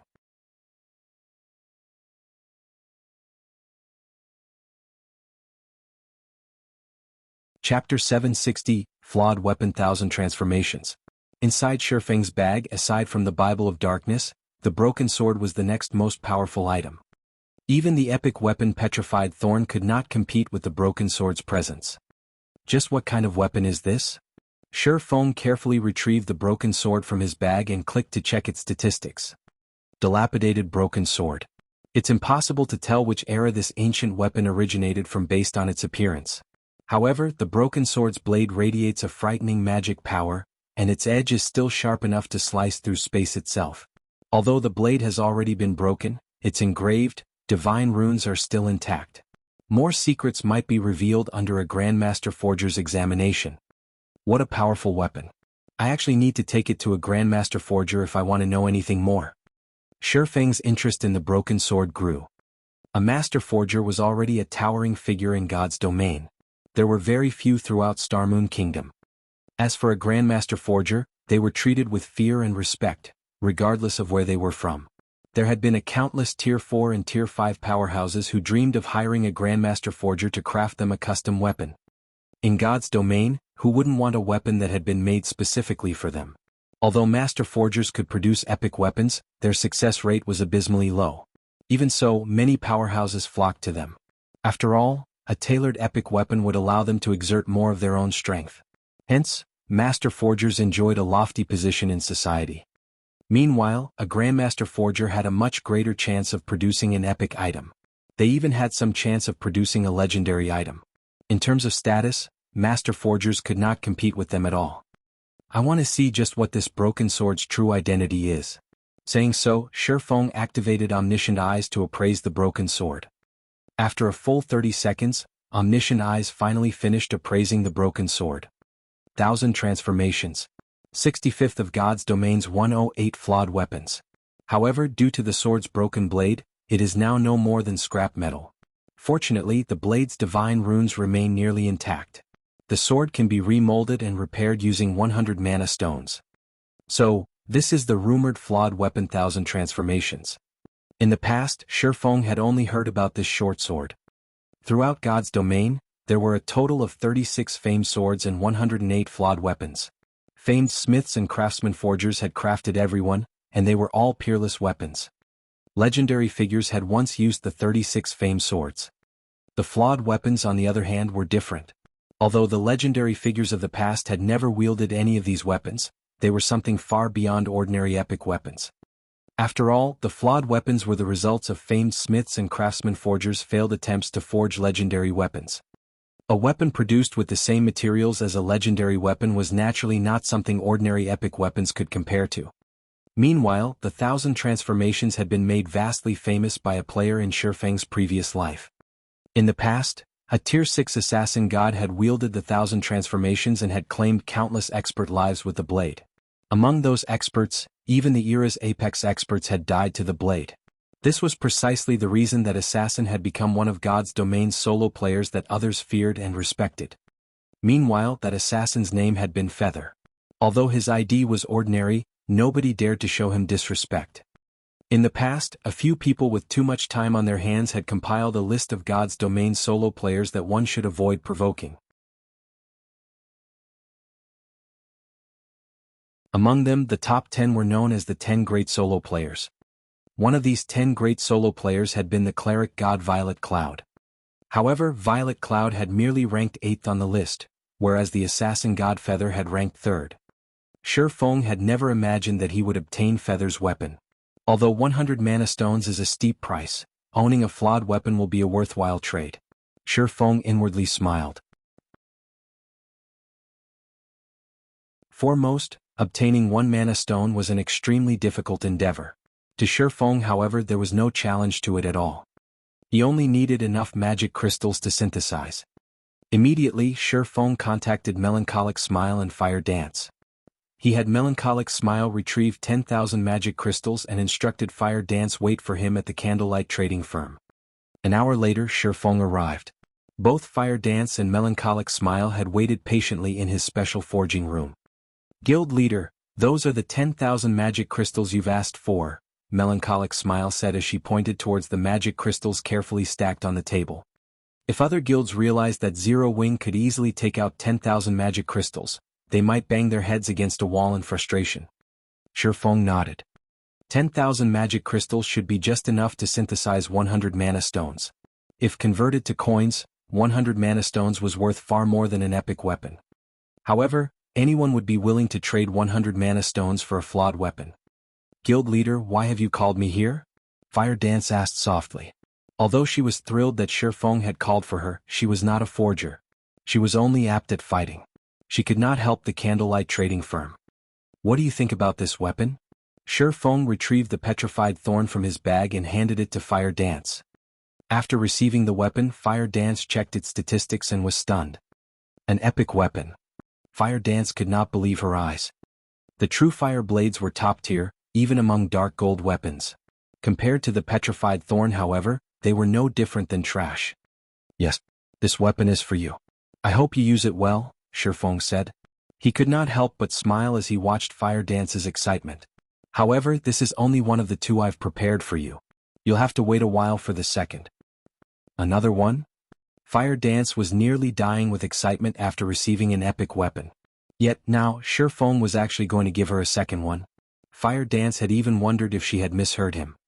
It wasn't just Fire Dance, but Melancholic Smile, who stood beside her, was similarly shocked. Until now, although she had heard about the various large guilds accumulating quite a stock of top-tier dark gold weapons, she had yet to hear anything regarding the rumored epic weapons. One could just imagine how rare epic weapons were. Yet, Shifeng could hand out 2 such weapons so casually. Moreover, both were meant for assassins. It was simply inconceivable. Melancholic, take this design and learn it. Use as many materials in the warehouse as you need. If there are not enough, have Aqua Rose try to obtain more. Produce as many as you can. Shifeng then handed the strengthening device forging design to Melancholic Smile. Although forging the strengthening device was particularly difficult, Melancholic Smile was an intermediate forger. With a little practice, she should have a relatively high success rate. Shifeng did not have the time to forge the items himself, of course. Melancholic Smile's eyes shone after she examined the design. Nothing interested a forger more than forging designs. It was especially true for advanced forging designs. Compared to epic weapons, the strengthening device forging design was far more attractive to Melancholic Smile. Moreover, the strengthening device's effect was astounding. It would significantly reduce equipment's durability consumption. Unlike the advanced whetstones, the demand for this item on the market would be immense. Advanced whetstones had already saturated the market, and many guilds could produce their own. On the other hand, the strengthening device would be unique to the candlelight trading firm. It would become a hot-selling item no matter where they sold it. After Shifeng finished directing the women, Melancholic Smile rushed back to her own special forging room to research the strengthening device production method, leaving Fire Dance and Shifeng behind.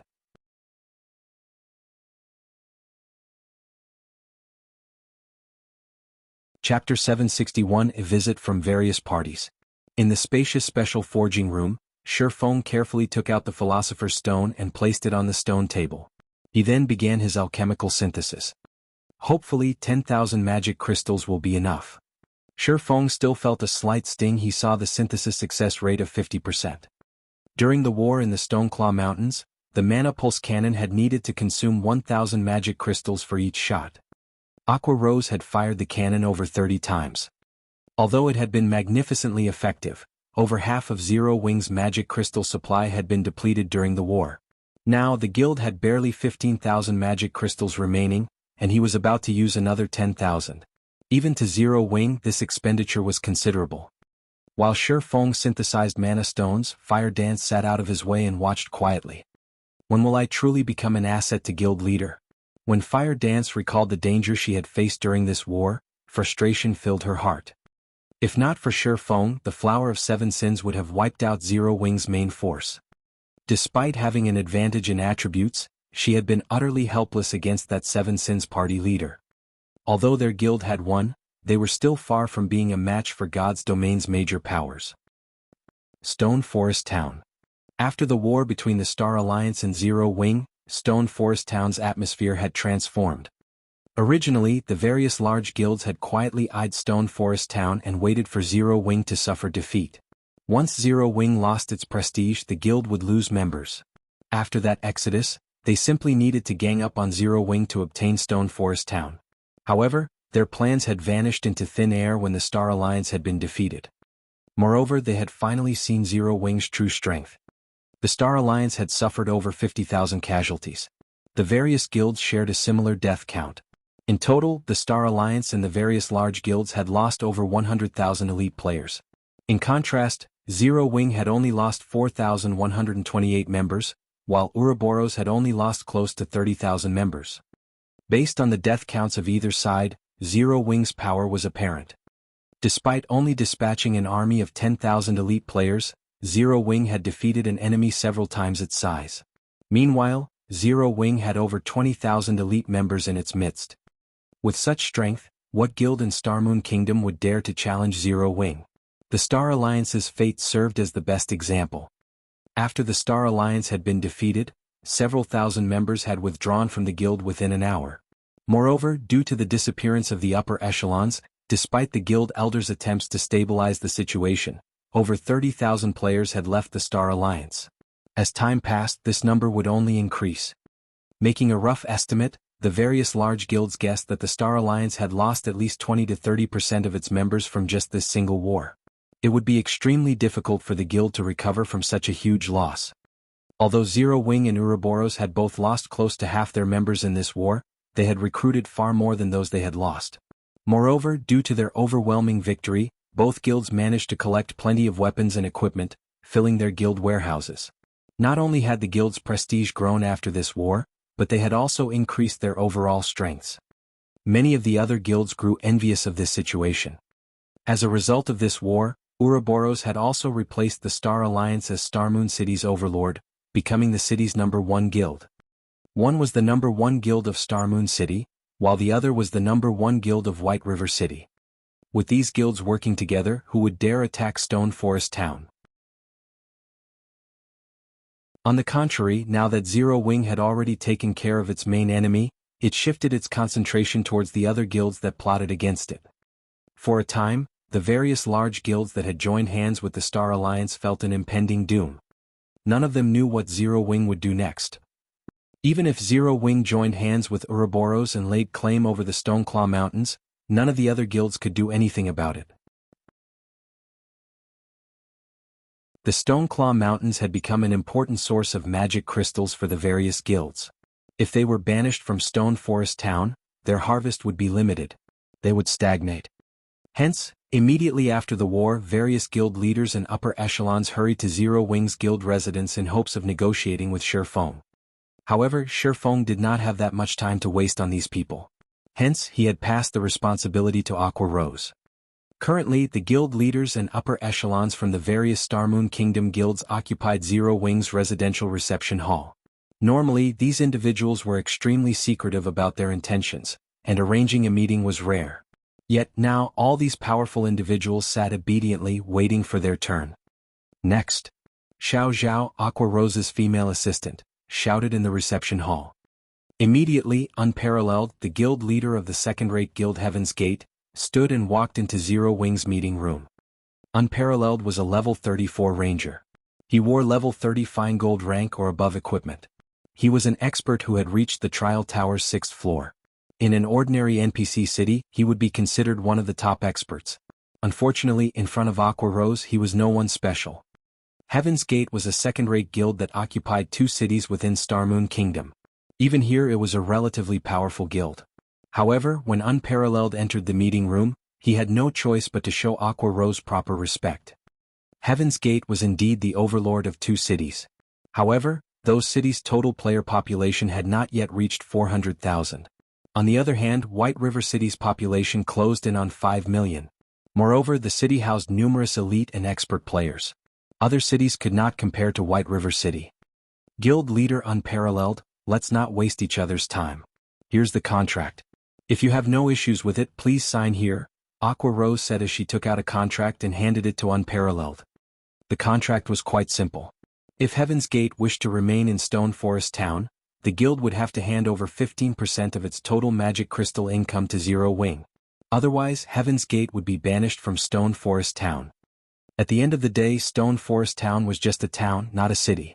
It could only contain a limited number of players. Initially, not many players had visited Stone Forest Town, so it had not mattered whether or not they collected fees from the various large guilds. However, once mainstream players reached level 30, the town would begin to see an influx of activity. Hence, they could not just allow the other guilds and players to occupy the town's limited space for nothing. They had to collect a small fee similar to how cities charged entry fees. After all, they had not established a town for charity, but to increase their profits. Of course, it was impossible for a town to collect an entry fee like cities. However, it was possible to adjust the repair fees and accommodation fees in Stone Forest Town. Guilds that did not sign Zero Wing's contract would experience doubled repair fees and tripled accommodation fees during their future visits to the town. For those who signed the contract, however, the rates would remain the same. You bastards! Unparalleled paled. He had never imagined that Zero Wing's demands would be so vicious. This contract was an agreement to join Zero Wing's labor force. If you have nothing else to say, then please leave. Aqua Rose gestured towards the door.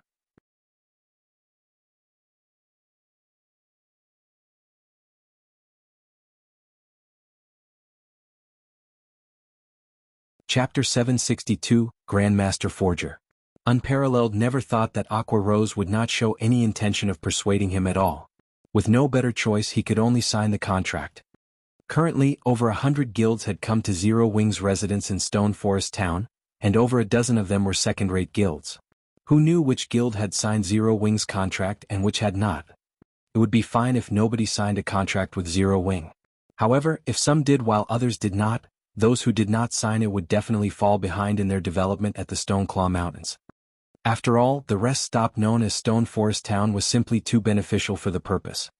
On one hand, members of guilds that signed the contract needed to travel only about an hour to reach the regional dungeon. On the other hand, players from guilds that did not sign it had a travel time of over a dozen hours.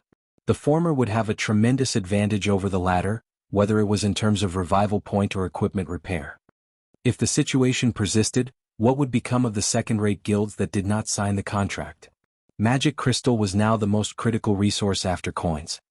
Even after handing over 15% of its magic crystals, a guild would still earn substantially more than the alternative should they abandon the assistance of Stone Forest Town. In the end, the choice was obvious. It seems that from now on nobody will be able to stop Zero Wing's development in Starmoon Kingdom, unparalleled thought as he left the meeting room. When he saw the reception hall packed full of guild representatives, he could not help but sigh inwardly. In truth, they should already consider themselves lucky. Unlike them, the dozen or so guilds that had secretly assisted the Star Alliance did not even get the opportunity to sign the contract. Zero Wing had immediately banished these guilds from Stone Forest Town after the war ended. In the future, these guilds would most likely not be able to develop themselves at the Stoneclaw Mountains even if they wanted to.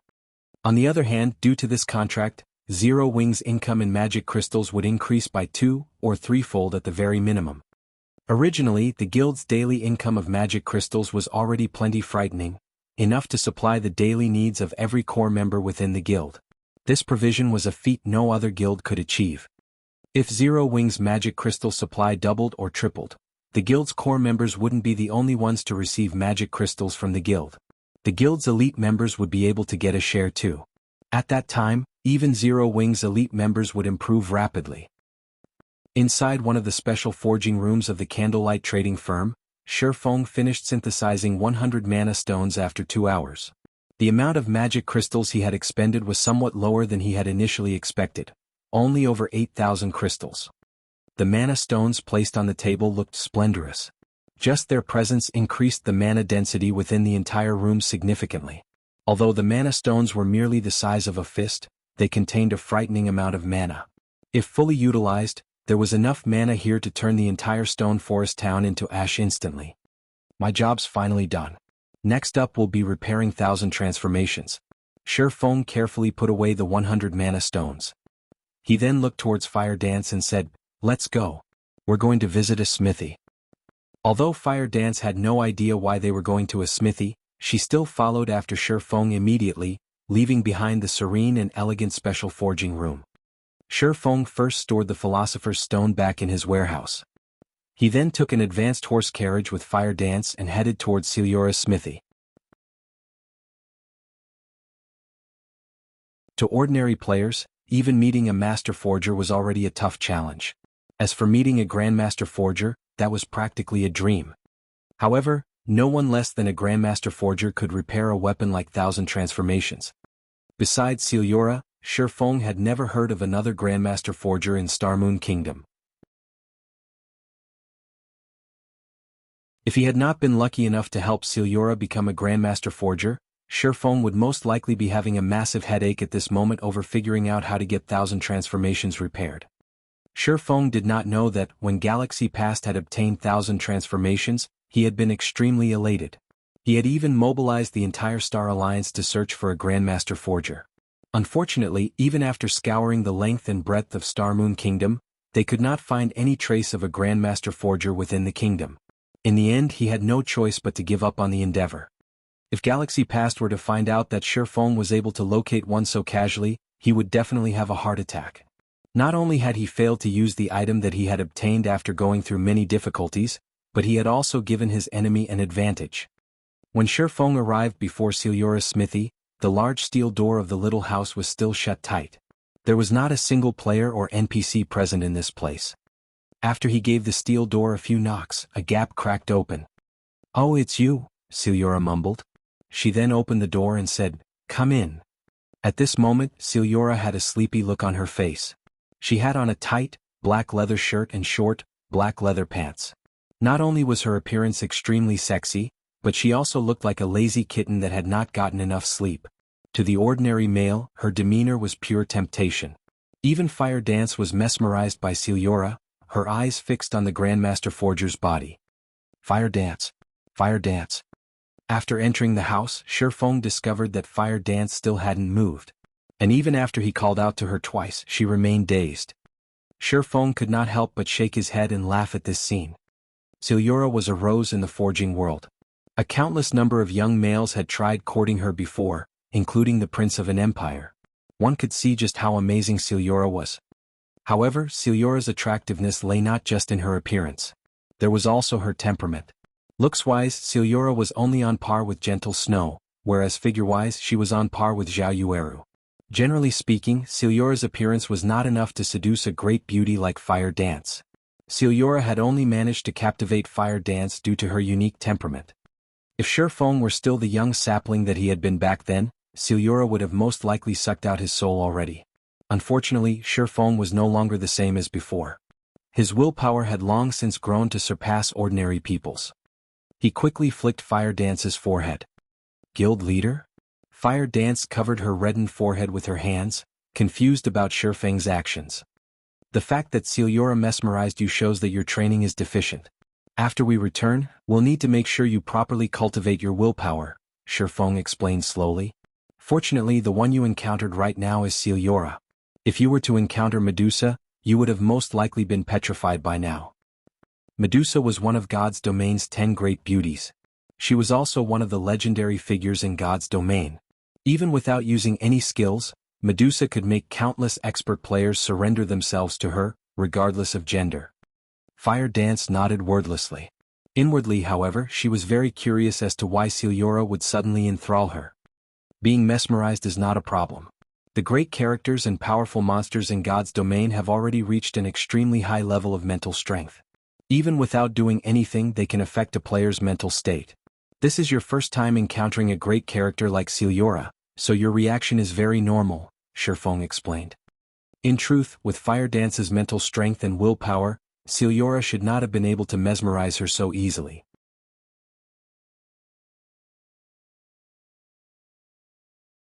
Only, the current Celiora was no longer the Celiora Shifeng had known in the past. Instead, she was now a Grandmaster Forger. Through normal identification, Shifeng could see only Celiora's name. Both her level and tier were in question marks.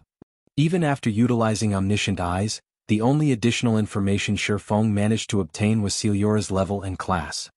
Celiora, Human, Grandmaster Forger. Level 200. HP? Speak. Why have you come looking for me? Celiora asked as she tidied up her forging materials. If it were any other player, Celiora would have most likely chased them away by now. However, Shifeng was the player who had helped her become a Grandmaster Forger. Hence, he received better treatment from her. I wish to have this weapon repaired, Shifeng said. He then took out 1,000 transformations from his bag. With just a single glance, Celiora's eyes immediately widened when she saw the broken sword. The flawed weapon 1,000 transformations. This is great. With this, I can finally complete the weapon I designed before. Celiora instantly appeared in front of Shifeng and snatched 1,000 transformations out of his hands, her eyes flashing with excitement.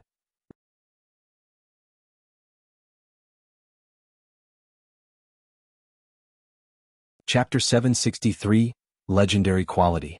Before Shifeng could even react, 1,000 transformations was already in Celiora's hand. Their 1,000 transformations underwent massive changes.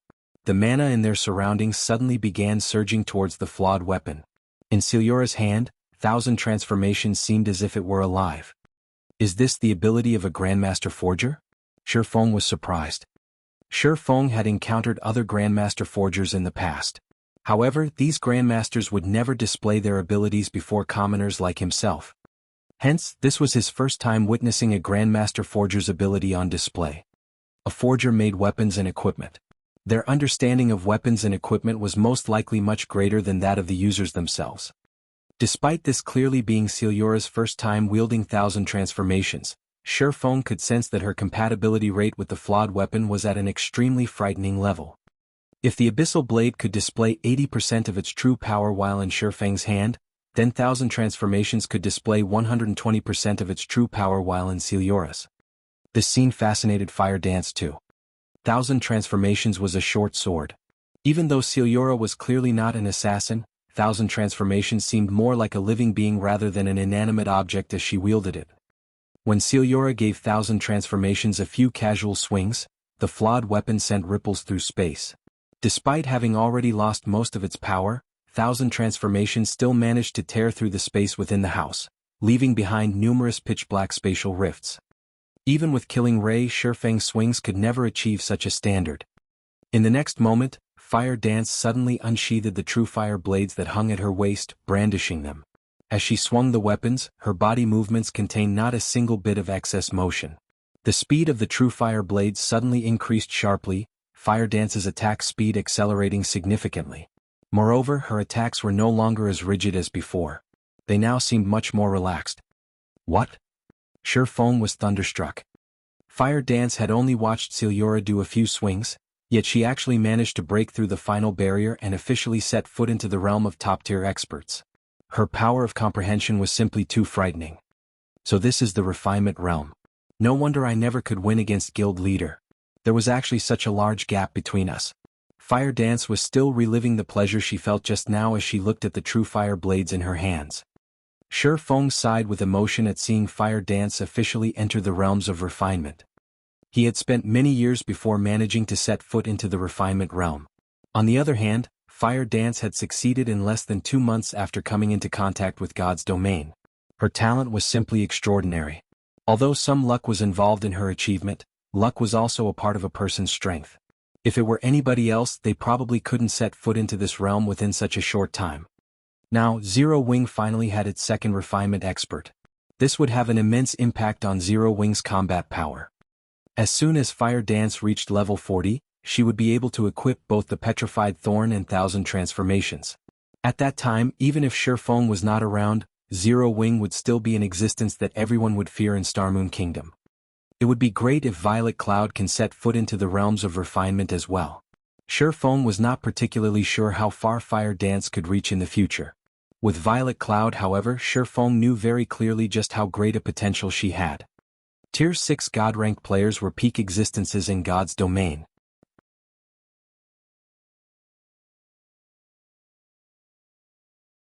Not to mention a Tier 6 God-ranked player.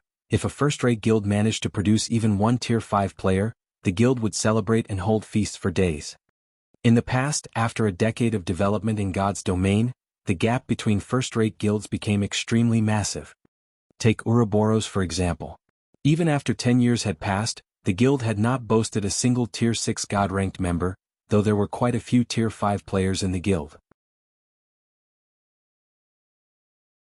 As a result, Ouroboros was only middling among first-rate guilds.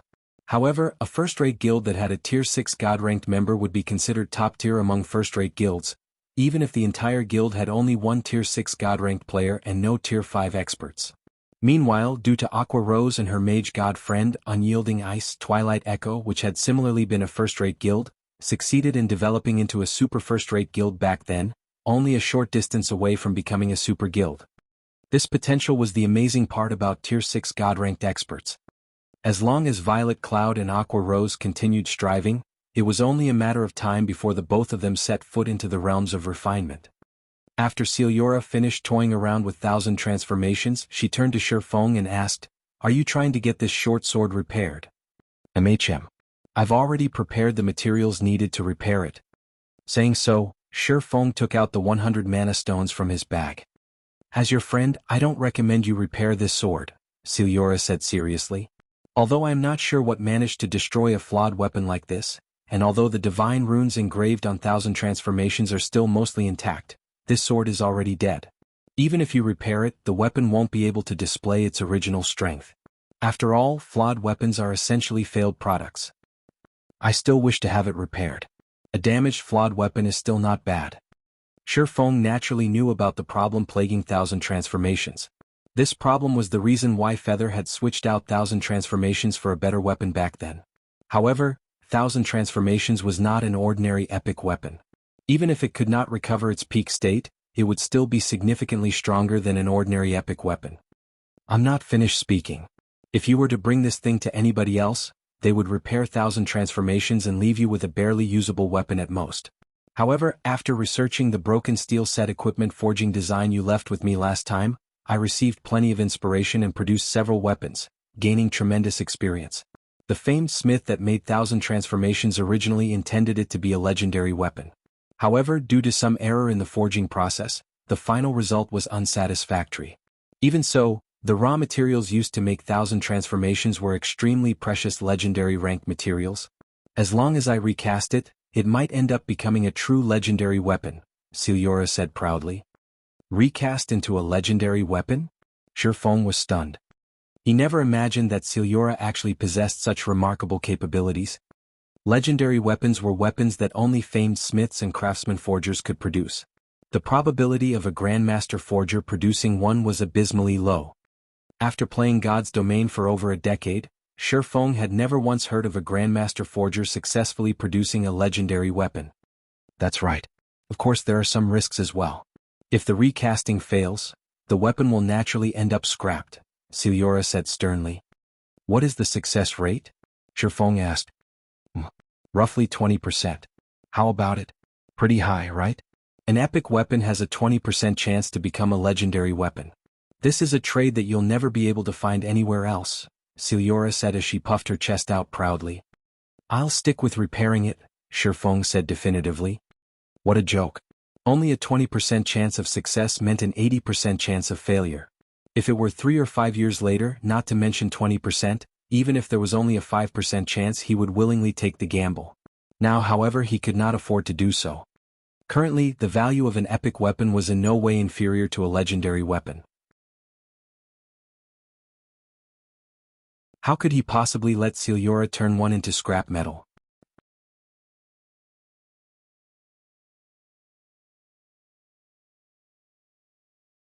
Chapter 764, Epic Hidden Quest. Don't be in such a rush. I'm still not done speaking. Siliora wagged her finger at Shifeng as if she guessed his thoughts.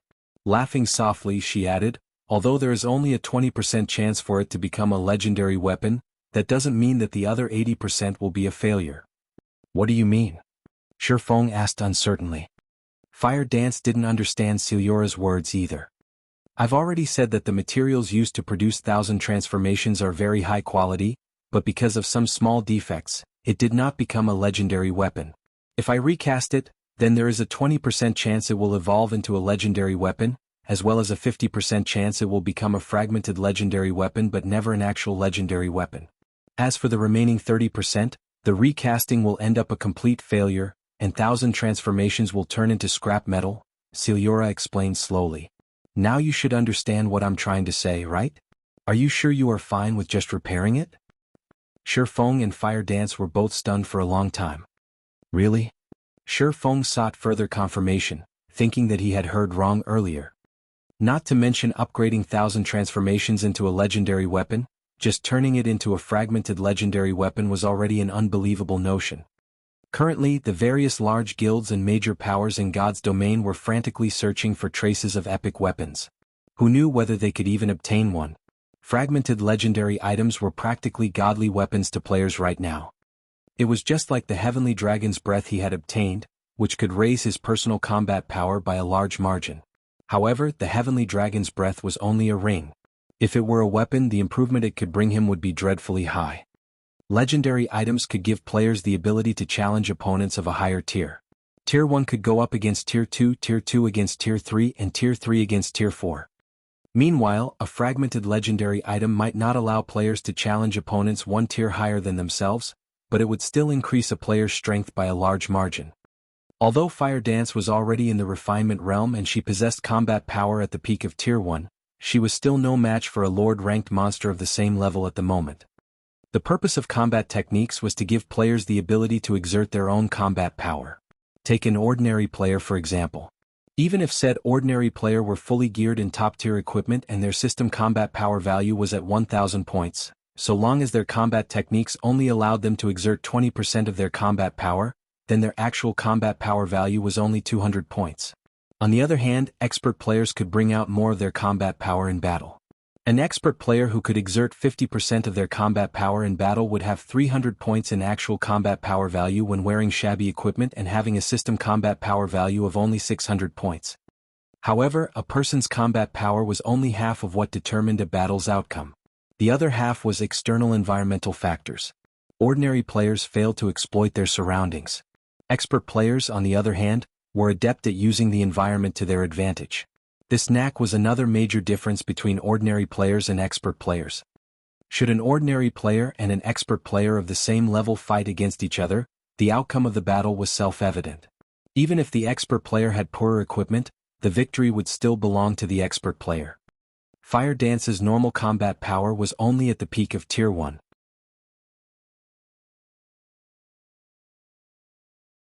In a situation where she lacked any advantage in environmental factors or any special skills or tools, a frontal clash with a lord of the same level would only end in her loss.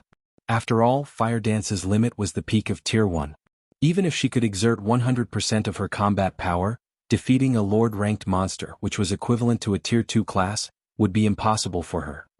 However, as long as Fire Dance equipped a fragmented legendary weapon, she would immediately gain the combat power of a Tier 2 class. She would then be capable of soloing a lord. What's your decision now?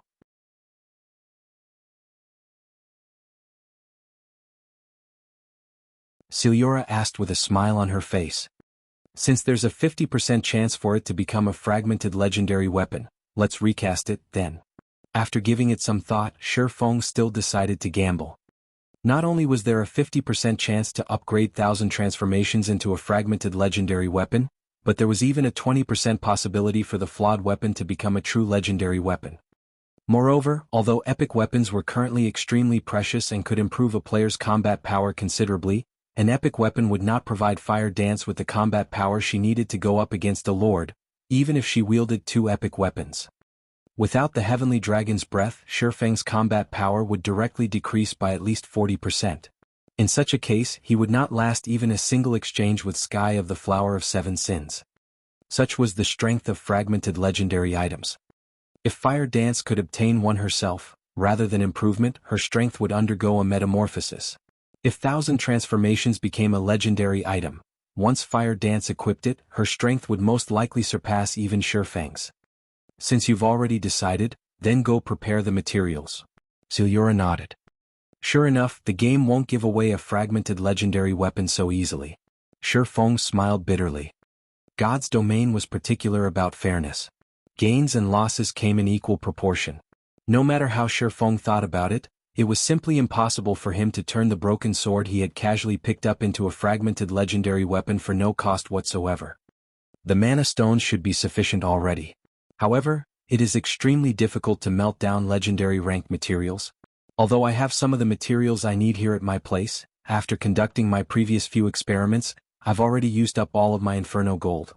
Go and collect 10 more pieces of it for me, Siliora said, smiling. Her eyes gleamed as if she saw a rich tycoon when she looked at Shi Feng.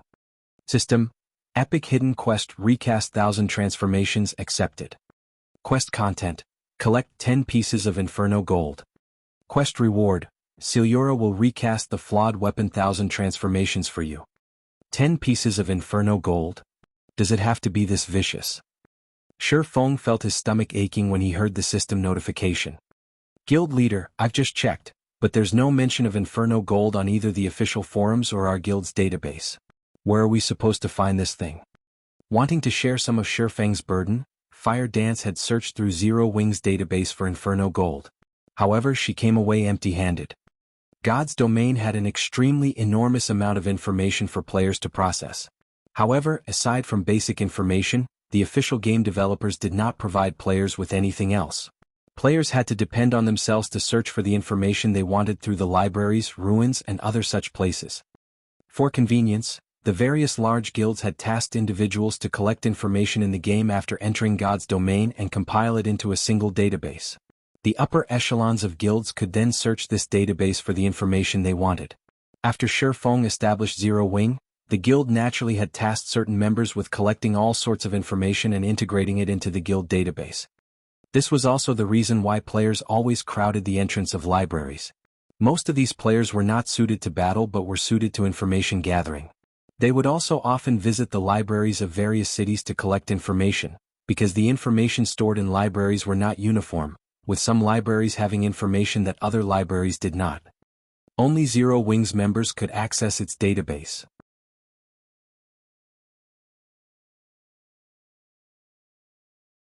However, the level of information available to them would also differ depending on the individual's rank within the guild. For example, as the commander of Zero Wings' main force, Fire Dance had first-level authority to the guild database, which was beneath only Shifeng's top-level authority.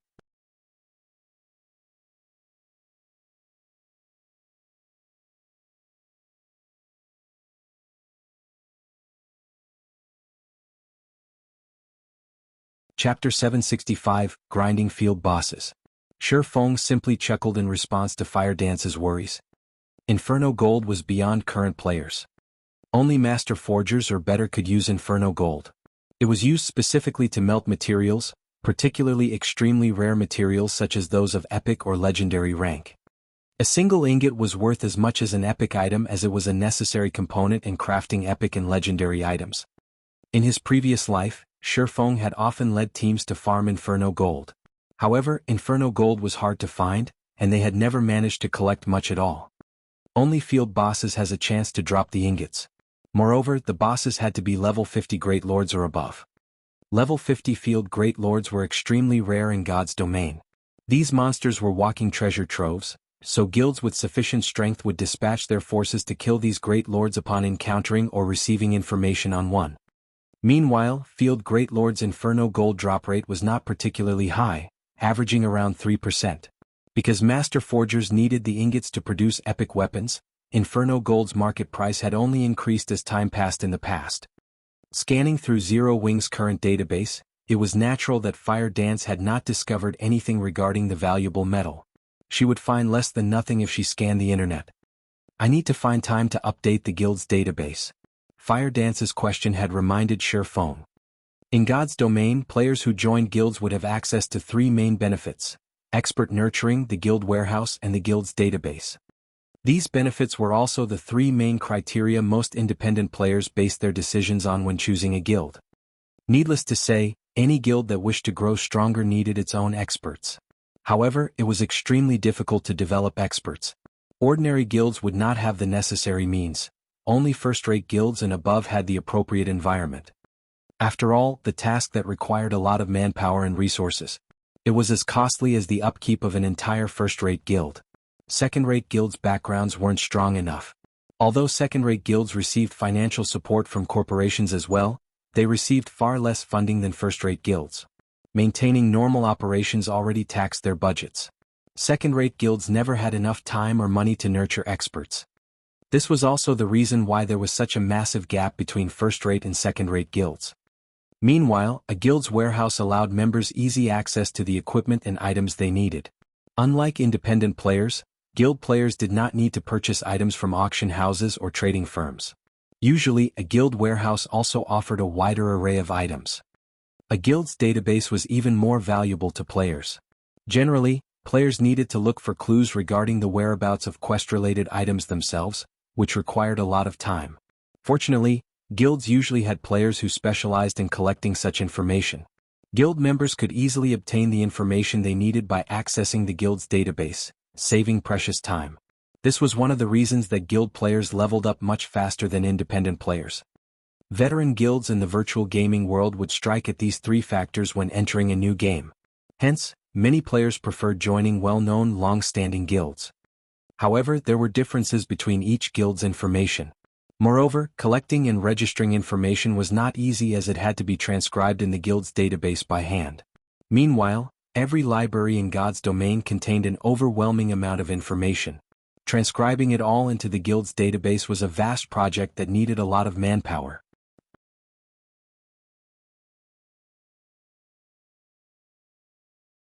Although Aqua Rose had invested a lot of effort into developing Zero Wing's database, at the end of the day, Zero Wing was merely an upstart guild that had only recently established. Naturally, it could not compete with other large guilds in terms of resources. Hence, its database was inferior to those long-standing guilds that had spread their roots throughout God's domain. Knowledge is power was a suitable term in God's domain.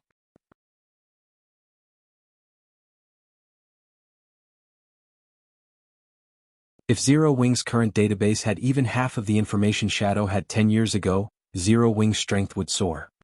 Although Shifeng could not remember every shred of information Shadow had collected, he remembered how to acquire a few hidden quests and rare materials. If he recorded this information in the guild's database, it would be a massive help to Zero Wing's upper echelons and the Candlelight trading firm. Moreover, thanks to his Demon Hunter title, Shifeng was a world noble. He could easily visit the libraries of various major cities without needing to complete quests and grind for reputation. He could also take others with him into a library. With this, Zero Wing could send at least one person to every library in God's domain. The guild would be able to gather information even faster than a first-rate guild. It wouldn't be long before Zero Wing surpassed their first-rate neighbors. While Shifeng pondered, his system communicator rang. Phoenix Rain, who had not reached out to him for quite some time, waited for him to accept the call. Guild leader Black Flame, congratulations on your victory in the Stoneclaw Mountains. With this, you have stabilized Zero Wing's position in Stone Forest Town. Really though, you are full of surprises. You actually managed to join the top 100 on the God's Domain experts list.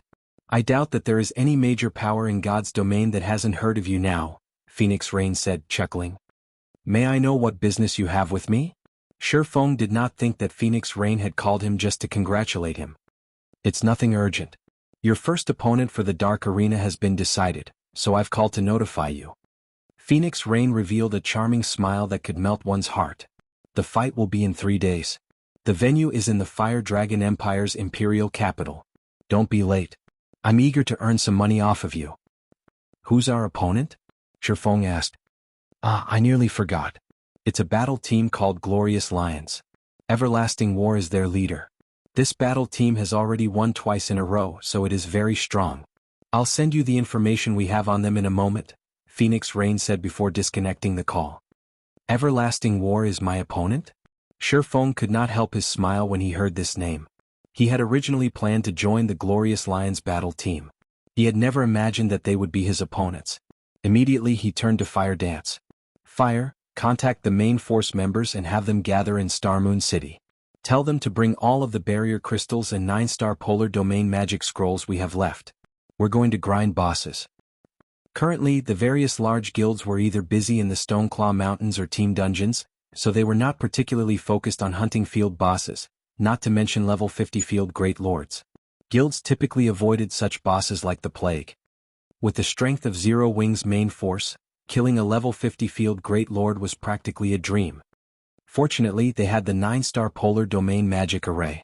Shifeng could think of a few level 50 field great lords they could test their strength on. Previously, to avoid the Flower of Seven Sins' assassins, Zero Wing's main force had taken a break from leveling, hiding safely in the city. Hence, their levels were not particularly high. There were no level restrictions or strength suppression in the Dark Arena. Even a difference of 1 level could lead to a huge difference in attributes. Zero Wing was at a disadvantage. Hence, he needed to raise everyone's levels as quickly as possible. By killing these bosses, not only could he farm for Inferno Gold, but he could also help his team level up, killing 2 birds with 1 stone. Understood. I'll notify them right away. Everyone will be excited to hear this. Fire Dance burst with energy. It had been a very long time since Shifeng had taken them along to kill bosses. Moreover, after breaking through into the refinement realm, her strength had improved significantly. She could use these bosses to get used to her new strength.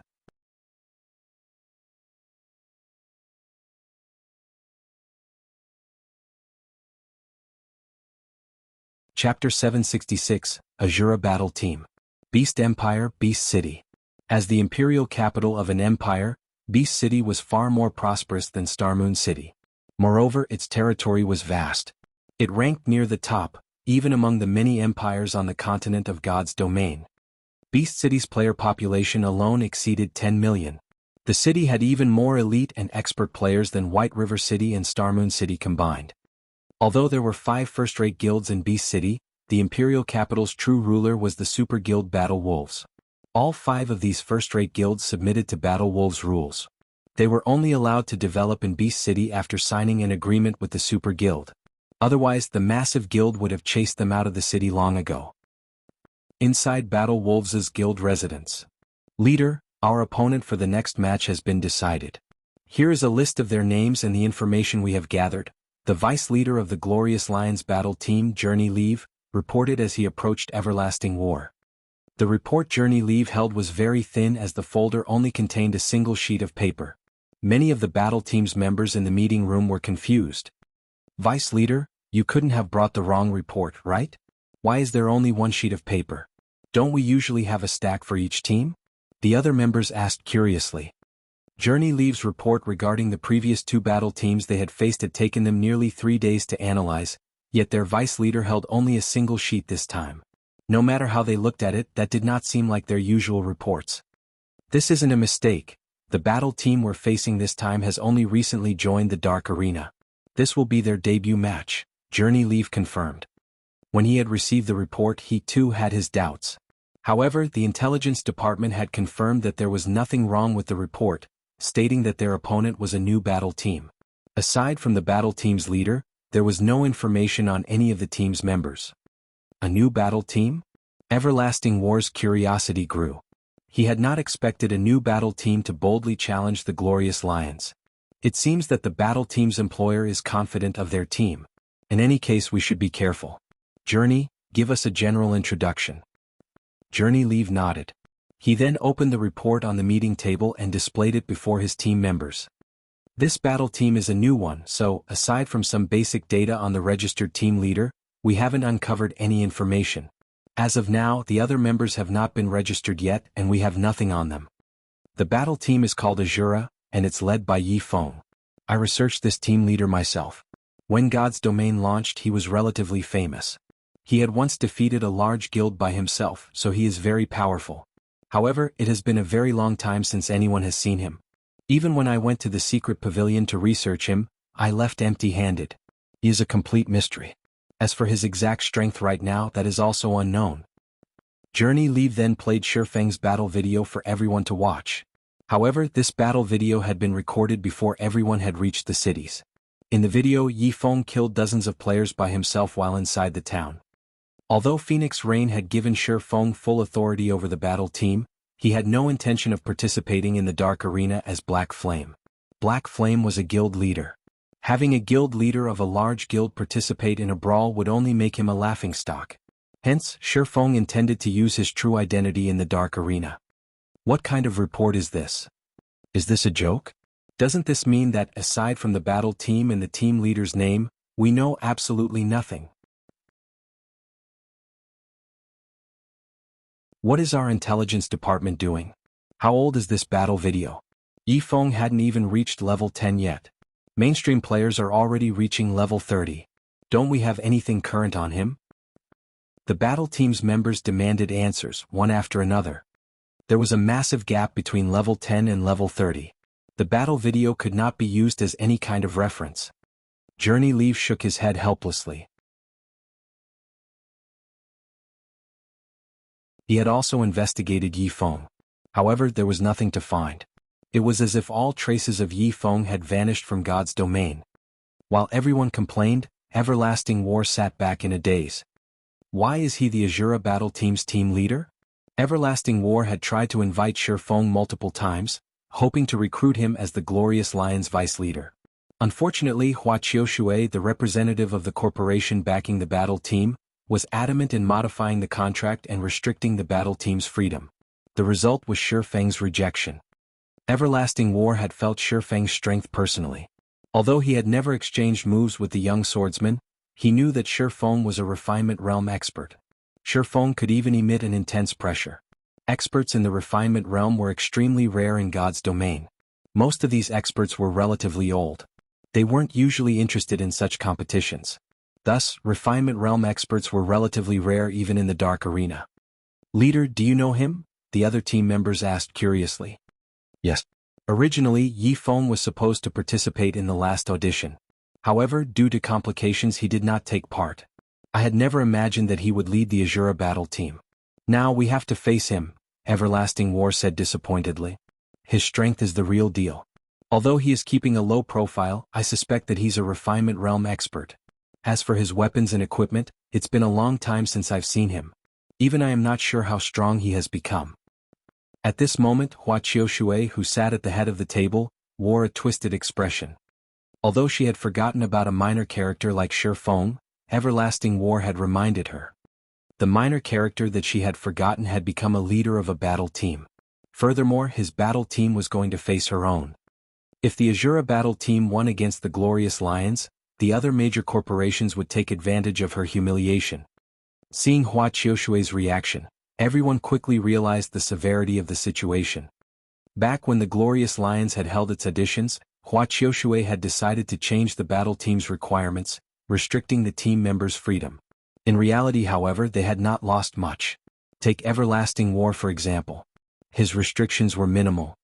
Leader, you're not the same player that you were before. This is just a brat in the refinement realm.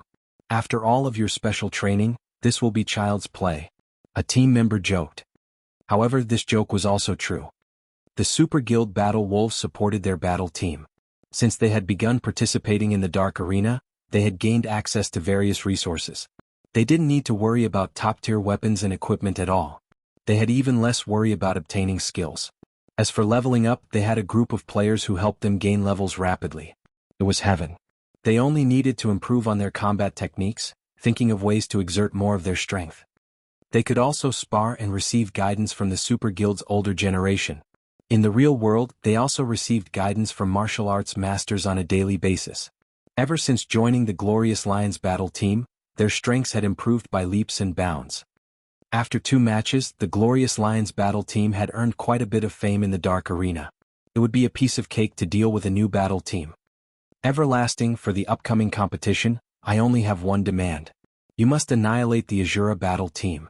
You cannot go easy on them just because you know Yi Feng. Hua Qiushui interjected as she turned to Everlasting War, her voice soft but commanding. I will always fight to my limits regardless of my opponent. Please rest assured, Director Hua.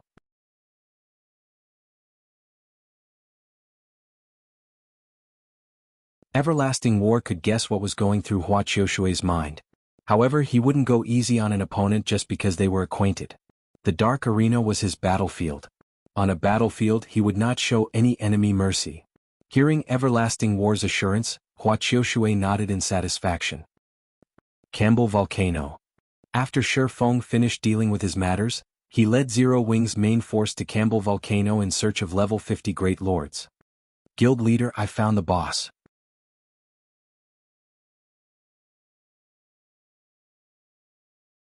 Minor Wind shouted in the team chat.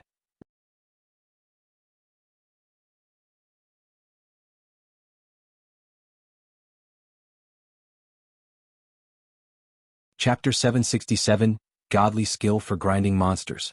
Alright, everyone gather over there. Shi Feng commanded through the team chat. Campbell Volcano was a level 40 to level 50 regional map in Starmoon Kingdom and was famed for dropping fire resistance equipment. However, the Campbell Volcano's environment was extremely severe. Not only did the scorching temperatures increase the burden on players' stamina significantly, but players also had to deal with a debuff. High temperature environment. All of your basic attributes have been decreased by 10%, flame damage received increased by 20%, and HP recovery rate decreased by 50%. The monsters in Campbell Volcano's map all used fire-type skills. Some monsters even dealt flame damage with their basic attacks. Due to the severe environment, even common monsters were challenging opponents, not to mention the elite and boss monsters. In the future, however, Campbell Volcano would become a favored destination. Many workshops would grind here for fire resistance equipment, earning a fortune. However, God's Domain's mainstream players had not yet reached level 30, so ordinary players could not survive here. Guild players were even less likely to visit this map. This was primarily due to the 2 main field bosses that wandered about Campbell Volcano. Both bosses were level 50 Great Lords, and they would turn any player that ventured into Campbell Volcano to level up into a charred corpse. Guild leader, that's the boss, Minor Wind said as he pointed towards the massive bear sleeping in the magma-filled valley. Violent Flame Bear, Elemental Being, Great Lord. Level 50.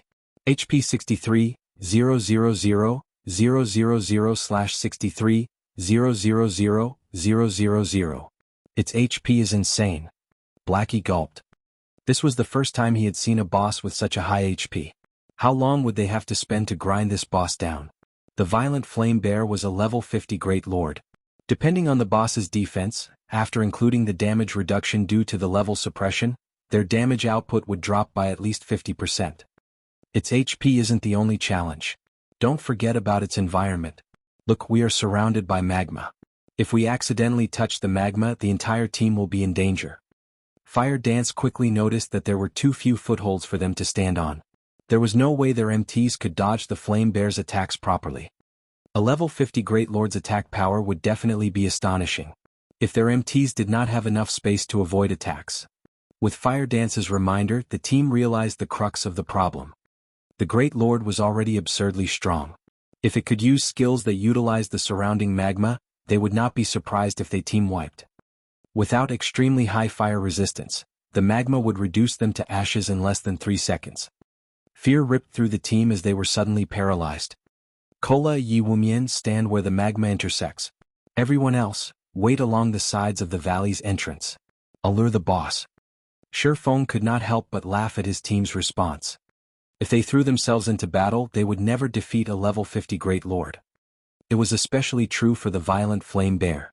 Due to the high-temperature environment, the Flame Bear could even instant-kill a well-equipped level 50 MT. Normally, only Tier 2 MTs could survive the Great Lord's attacks. In addition, the violent Flame Bear also had the team-wiping skill Earth Fury. When activated, the Great Lord would execute an earth-shaking stomp. Although the skill's damage was not particularly high, the stomp would create a magma tsunami that would devour all enemies within a 50-yard radius. Even Shifeng, with his high fire resistance, would lose 500 or 600 HP each second in the molten liquid.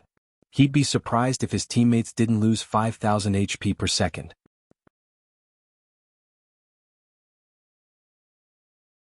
Among Zero Wing's main force members, even Kola would only last several seconds with all of his life-saving skills active, much less everyone else.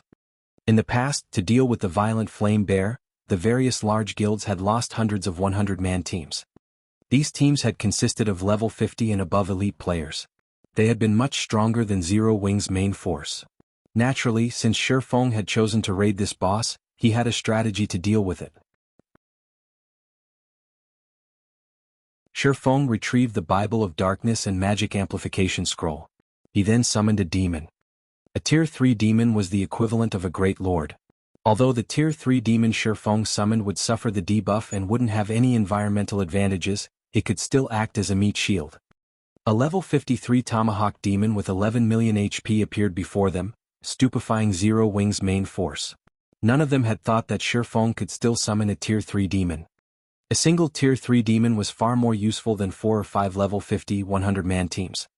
With this demon, raiding the violent Flame Bear would be much easier. Go! Shifeng directed the Tomahawk demon to fly towards the Great Lord. When the Tomahawk demon was within 50 yards of the Flame Bear, the sleeping Great Lord discovered its presence. Suddenly, the Flame Bear opened its mouth, gathering an overwhelming surge of fire-type mana in its mouth before releasing it. Tier 2 spell Breath of Fire. Instantly, a red beam of light lanced through the air towards the Tomahawk demon. The beam was too fast.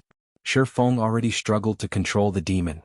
Hence, the red beam struck the Tomahawk demon, sending it plunging into the molten magma. Minus 124,084. The violent Flame Bear's damage left everyone speechless.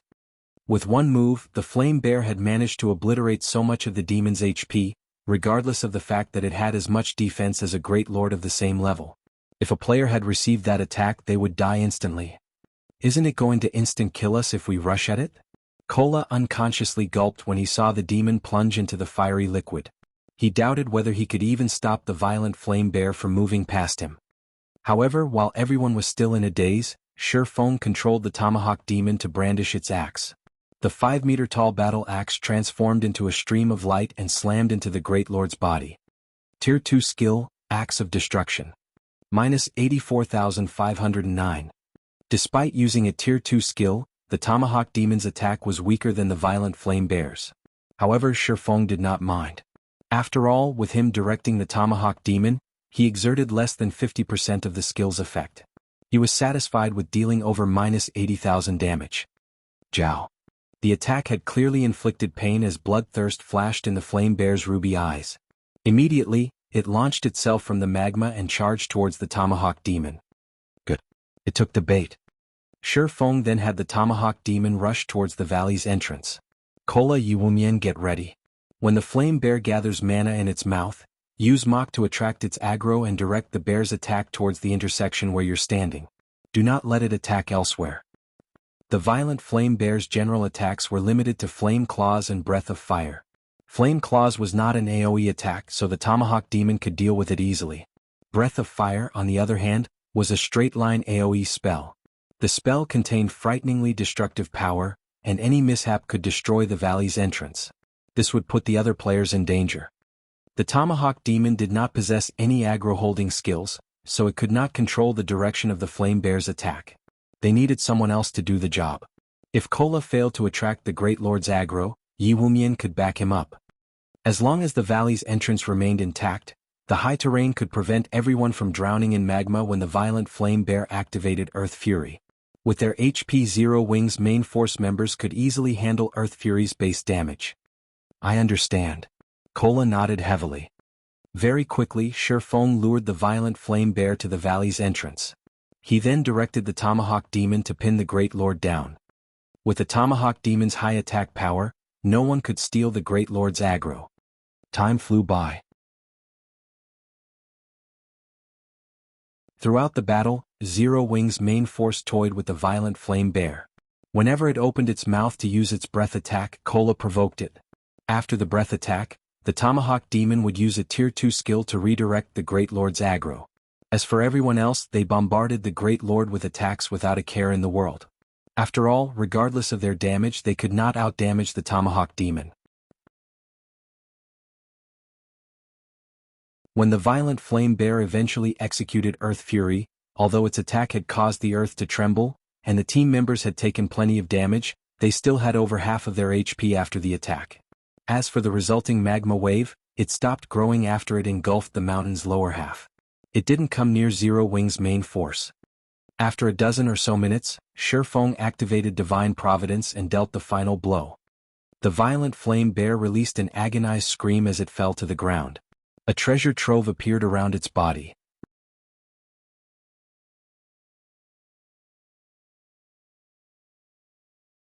Chapter 768, Summoning Flute. In God's domain, killing a field boss for the first time would double its drop rate. Hence, large guilds loved to raid bosses on new maps. Players had yet to develop Campbell Volcano. All of its bosses were untouched. If anyone killed the bosses here, they would obtain a treasure trove. Furthermore, Feng had a skill like Divine Providence, which greatly increased his luck attribute. Despite level 50 and above monsters having poor drop rates, after applying the effects of Divine Providence, the violent flame bear dropped a frightening amount of loot. Not only did the Great Lord dropped over 20 items, but it had also given everyone a bounty of EXP. A level 50 Great Lord already provided an abundant sum of EXP, but after including the bonus EXP for defeating a monster of a higher level, some members even gained a full level, climbing from 32 to 33. The EXP is awesome. I gained 40% of a level after just a little over 10 minutes of hard work. If I had to level up myself, I probably wouldn't even get this much after half a day of grinding. If we continue leveling up like this, it won't be long before we reach level 40. We'll be able to buy our own mounts. Blackie could not help his excitement when he saw his experience bar. He had never thought that a field Great Lord would provide so much EXP. Even after splitting the Great Lord's EXP between 100 people, he obtained nearly half of an entire level. He was already level 33. He required a massive amount of EXP to level up. Even if he grinded and raided dungeons non-stop, it would take him at least 2 or 3 days to reach level 34. Now, however, he only needed to kill 2 more Great Lords to reach level 34. His could level faster than a rocket. Feng simply laughed and shook his head as he watched Blackie's reaction. His friend was too optimistic. Although it was true that field bosses provided an abundance of EXP and that they had only taken a dozen minutes or so to defeat the violent flame bear, field bosses were not common monsters. They were not easy to find. Take Campbell Mountain for example. There were only 2 Great Lords in this entire map. After these bosses died, it would take a day before they respawned. Then could not grind them indefinitely. Moreover, they had been able to kill this boss due to the Tier 3 demon. Without the Tier 3 demon tanking the Great Lord, with their current level and equipment, killing a level 50 Great Lord was impossible for them as they were. Guild leader, what did the boss drop? Although Kola was similarly shocked by the EXP he had received, he was more interested in the boss's loot. Hearing Kola's question, everyone redirected their attention towards the loot as well. A great lord-ranked boss's loot was a temptation to any guild in God's domain. The loot is alright. The flame bear dropped 8 weapons and pieces of equipment. Among them, one is a level 50 dark gold ranked plate armor, one is a dark gold ranked two-handed battle axe, and the rest are all fine gold rank. However, this flute is the most precious item among the loot. After Shi Feng finished arranging the drops, he smiled as he revealed a silver flute. Players were lucky if an ordinary level 50 Great Lord dropped even 10 items. It was only due to the first kill bonus and Shi Feng's high luck attribute that the violent flame bear had dropped over 20. Among the items, over half were rare materials.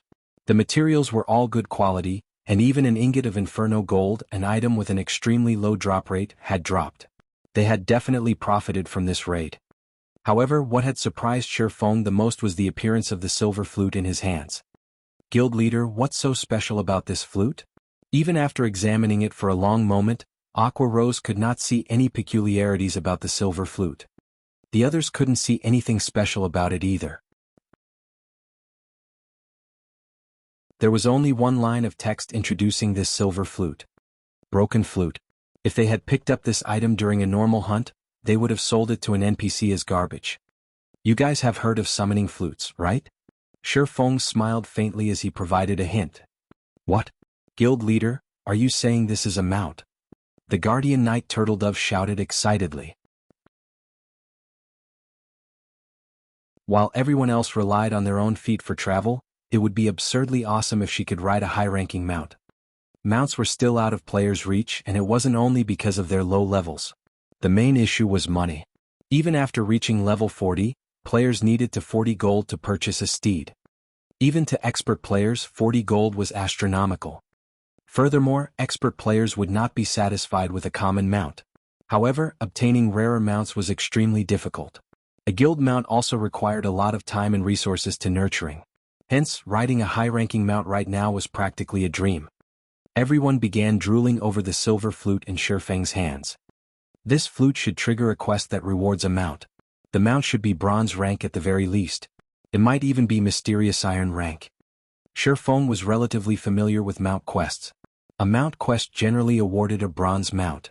However, as they had obtained this flute by killing a field boss for the first time, the mount quest might even reward a mysterious iron mount. Alright, which one of you wants it? We'll start the bidding at 50,000 GCPs. In terms of coins, 50,000 GCP was worth roughly 150 gold. A bronze mount would cost far more than just 150 gold. There was also a chance that this silver flute would yield a mysterious iron mount. If that were the case, the mount would be worth several times more. Guild leader, don't you want it? This is a high-ranking mount. Aqua Rose asked strangely. Shi Feng was Zero Wings guild leader. He was their guild's face. He should be seen on the best mount they could find.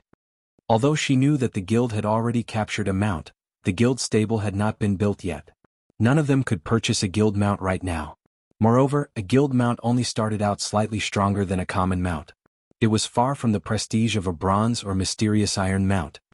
I already have one, so you can fight for it. Shi Feng smiled faintly. He had not told anyone that he had obtained an even better mount when he had visited the Dark Denver. When everyone heard that Shi Feng would not participate in the auction, their hearts pounded as they frantically shouted their bids. In just a short moment, the bidding had increased past 100,000 GCPs. However, this was only the beginning. As the main force's ordinary members reached their limits, Blackie, Fire Dance, Aqua Rose, Violet Cloud, Cola, and the other upper echelons joined the auction. 140,000. 145,000. 150,000. 220,000. As the upper echelons reached their limits, Aqua Rose shouted an offer that disappointed everyone present. Aqua Rose did not normally utilize her guild contribution points. She also often donated plenty of weapons and equipment to the guild warehouse. Hence, she had accumulated an immense amount of GCP. Her offer instantly dismissed everyone's hopes. If converted to coins, 220,000 GCPs would be worth 660 gold. If other guilds discovered that Aqua Rose had only spent 660 gold to purchase a mysterious iron mount, they would be shocked. If it were up to them, they would not hesitate to spend 1,000 gold on purchasing the mount. Following which, Shi Feng handed the silver flute to Aqua Rose as envy swept through the team. Before she had even reached level 40, Aqua Rose had obtained a high-ranking mount. As soon as she reached level 40, she could travel through God's domain with ease. Alright, enough idling. Split up and search for the other great lord. Who knows? The next one might drop another mount as well, Shi Feng said, laughing. Shi Feng's words motivated everyone instantly as they began searching for the other great lord in Campbell Volcano.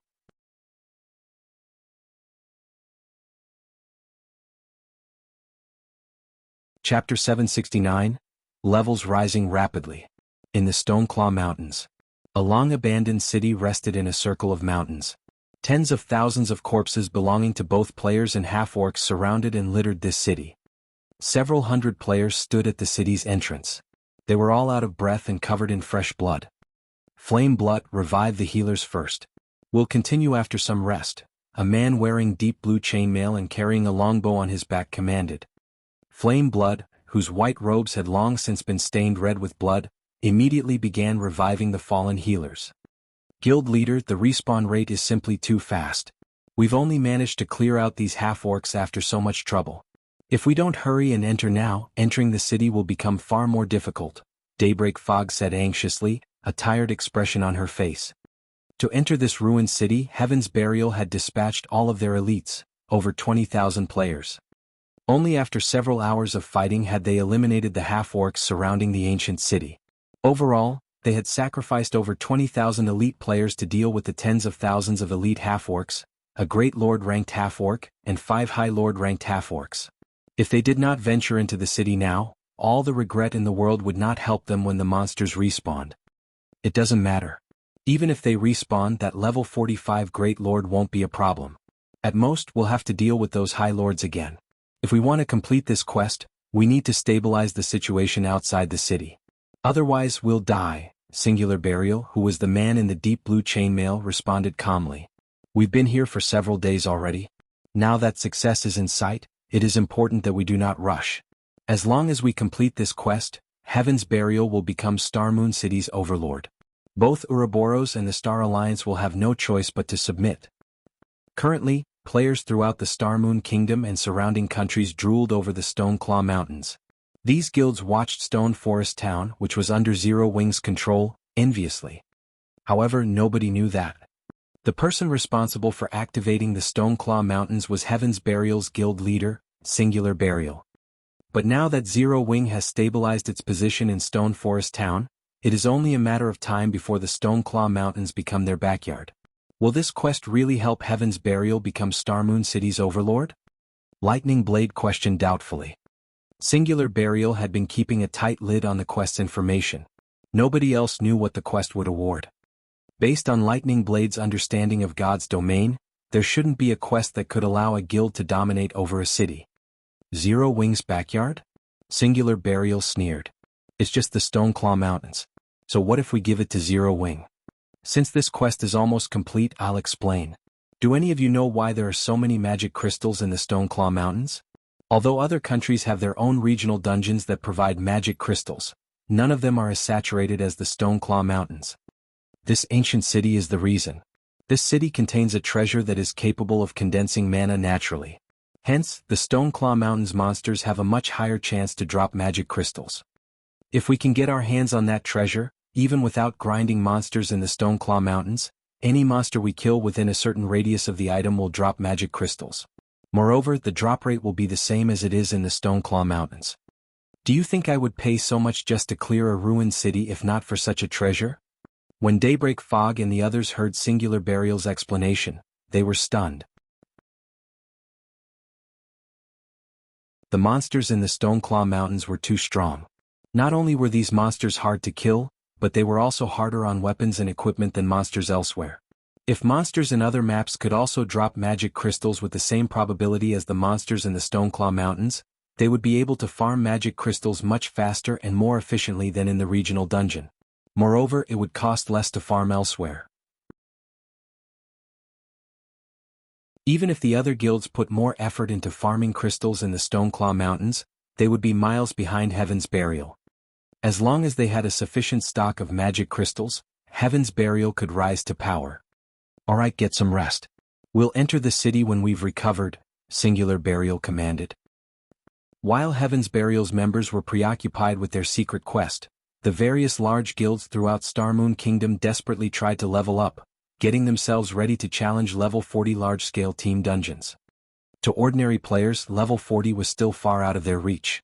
To the various large guilds, however, they would reach it soon. Level 40 could be considered a new beginning. At level 40, players could use mounts, doubling their mobility. As a result, their leveling and questing efficiency would double as well. However, purchasing a large number of mounts for its members was unrealistic for a guild. Having a guild mount was more reasonable. Hence, guilds needed to focus on constructing a stable. However, stable designs' drop rates were abysmal. Only 100-man team dungeons had a somewhat higher drop rate. Hence, the various large guilds were desperately preparing to raid level 40 large-scale team dungeons in the hopes of obtaining a stable design sooner. For a time, guilds were in a frenzy to raid large-scale team dungeons. Time quickly passed. 3 days had gone by before anyone had realized it. During this period, Shifeng led Zero Wing's main force all around the kingdom, hunting for great lords. If they did not find any, then they would kill field lords and high lords until they had finally exhausted the magic amplification scroll. Shifeng had also completed his quest. All 10 Inferno gold ingots were accounted for. Meanwhile, the team had climbed in levels. Originally, the average level of Zero Wing's main force was level 33. Now, the lowest among the team was level 37. Blackie, Fire Dance, and the other upper echelons had even risen to level 38. Throughout all of God's domain, they had the highest levels. Currently, the number 1 player on Starmoon Kingdom's ranking list was only level 35. Although there was only a difference of 2 levels, the EXP gap was massive. As for Shifeng, he had reached level 39. He was only 1 step away from level 40. Unfortunately, Shifeng's magic amplification scroll was now useless. He could no longer summon a tier 3 demon to assist them in battle. Otherwise, they would have continued leveling at this speed. Aside from levels, they had also obtained a massive stock of materials and level 50 equipment. They had filled Shifeng's bag completely, transferring the overflow into Aqua Rose's bag.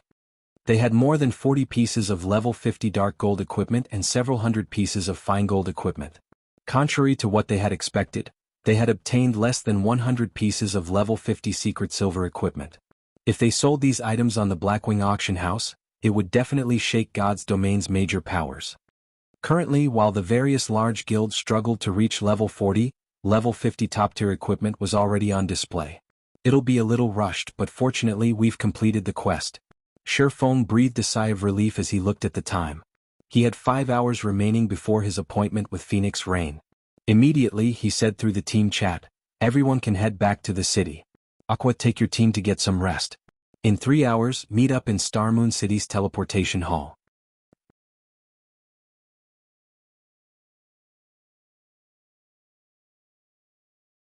Chapter 770 Basic Fire Resistance Armor Kit. Starmoon Kingdom, White River City, Candlelight Trading Firm. Upon arriving at the trading firm with Fire Dance, Shifeng noticed a significant decrease in the shop's customers. "We've reached our limit already?" Shifeng glanced at the players on the streets before taking another look at the situation inside the shop. Despite the Candlelight Trading Firm's location in the trade area, a high-traffic area, and the fact that this area enjoyed a growing player population, the trading firm was losing customers. This situation illustrated a lot of problems. Glancing at the street again, Shifeng noticed that several large guilds and merchant players had set up shop near the street corners. With more shops, the competition grew more intense. Although the Candlelight Trading Firm's position in White River City was still unshakable, the trading firm was losing profits. Initially, the firm could bring in over 1,000 gold every day from each shop. Now, including the shops in major cities throughout Starmoon Kingdom and other countries, the trading firm was just barely making a total profit of 1,000 gold per day. Currently, fewer and fewer hot-selling items such as whetstones and advanced whetstones, as well as various other necessities such as recovery potions and mana regeneration potions, sold each day. This was all due to the new competition. Most of these new shops had powerful backers. Furthermore, the designs for hot-selling items were becoming more common. One could easily farm them or purchase them from the auction house. As long as these shops hired some lifestyle players to produce these items and sold them at a lower price than the candlelight trading firm, with a profitable location, they could easily steal plenty of the candlelight trading firm's customers. Fortunately, light stones and basic strengthened armor kits still sold like hotcakes. However, Shifeng knew that this situation would not last. Neither the light stones nor the basic strengthening armor kits were unique items like the mana armor kit. As more time passed and players reached higher levels, it would become easier to obtain these items' designs. As a matter of fact, after just being away from the city for 3 days, other shops had already begun selling basic strengthened armor kits. Only they demanded slightly higher prices than the candlelight trading firm. It wouldn't be long before light stones would appear in other shops as well. At that time, the candlelight trading firm would lose some of its advantages. "Guild leader, why have you called for me?" Melancholic Smile asked with a tired expression as she entered the firm's reception room. Melancholic Smile was feeling the pressure of the lost profits. Although she had thought of many solutions, none were effective enough to save them from this predicament. "How is the production of the strengthening devices coming along?" Shifeng asked. With the candlelight trading firm's current income, they could never earn 150,000 gold in the next 20-some days. They needed to increase their profits. The strengthening devices were their only hope. More players flocked to White River City. Among them there was no lack of elite and expert players. These players often ventured to high-level maps to grind. The burden on their equipment was much higher than ordinary players. Hence, they also had a much greater need for an item like the strengthening device so that they could grind and adventure for longer periods. So far, I've produced 400 strengthening devices. My success rate is roughly 40%. Unfortunately, our stockpile is still too small to begin selling them. We will sell out before we even begin attracting customers.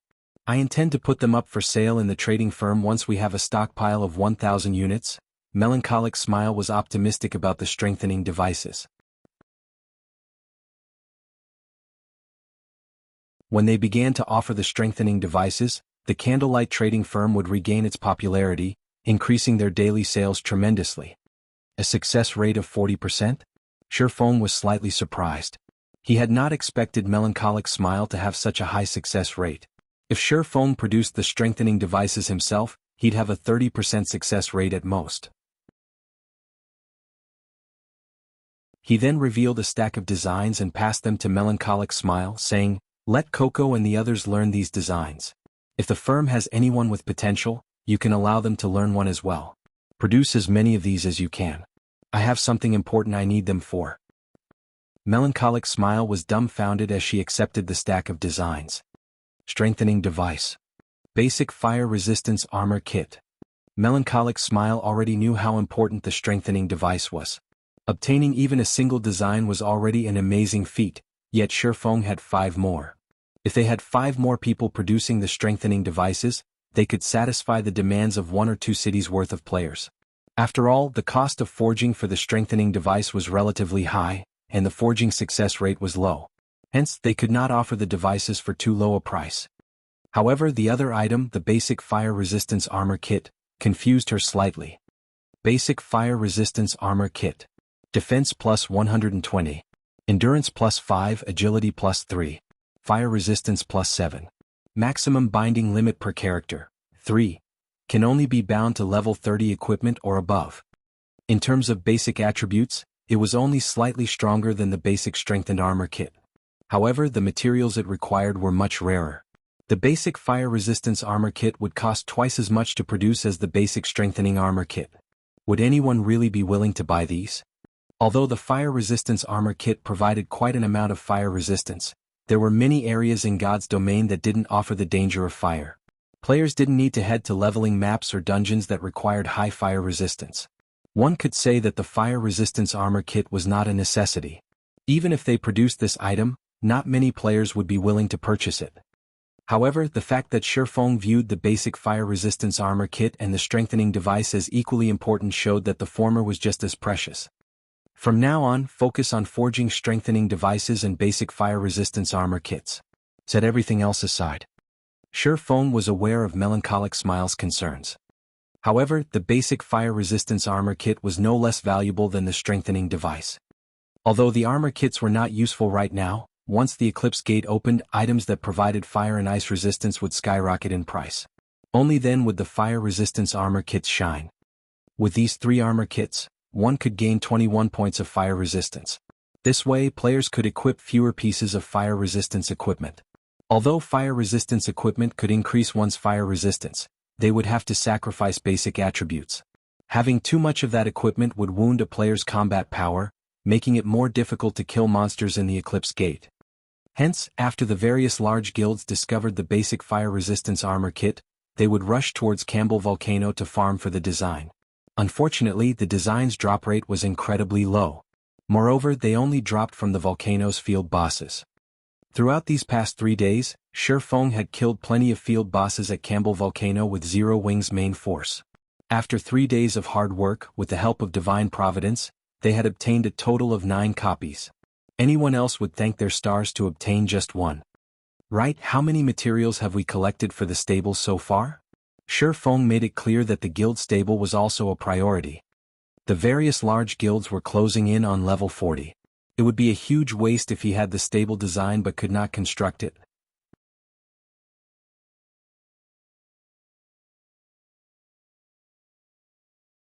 Chapter 771, 1000 Transformation Evolves. Hearing Shi Feng's question, Melancholic Smile's expression sank, a hint of embarrassment appearing on her face. I've only managed to gather a little more than half of the required materials. We're still short 20 logs of primal emerald wood and 12 soul cultivating stones, Melancholic Smile reported honestly. Shi Feng had instructed her to handle the material collection for the stable, regardless of the price, a while ago. Yet, until now, aside from the materials Zero Wings members had gathered, she had only managed to source a small fraction of the required materials. Alright.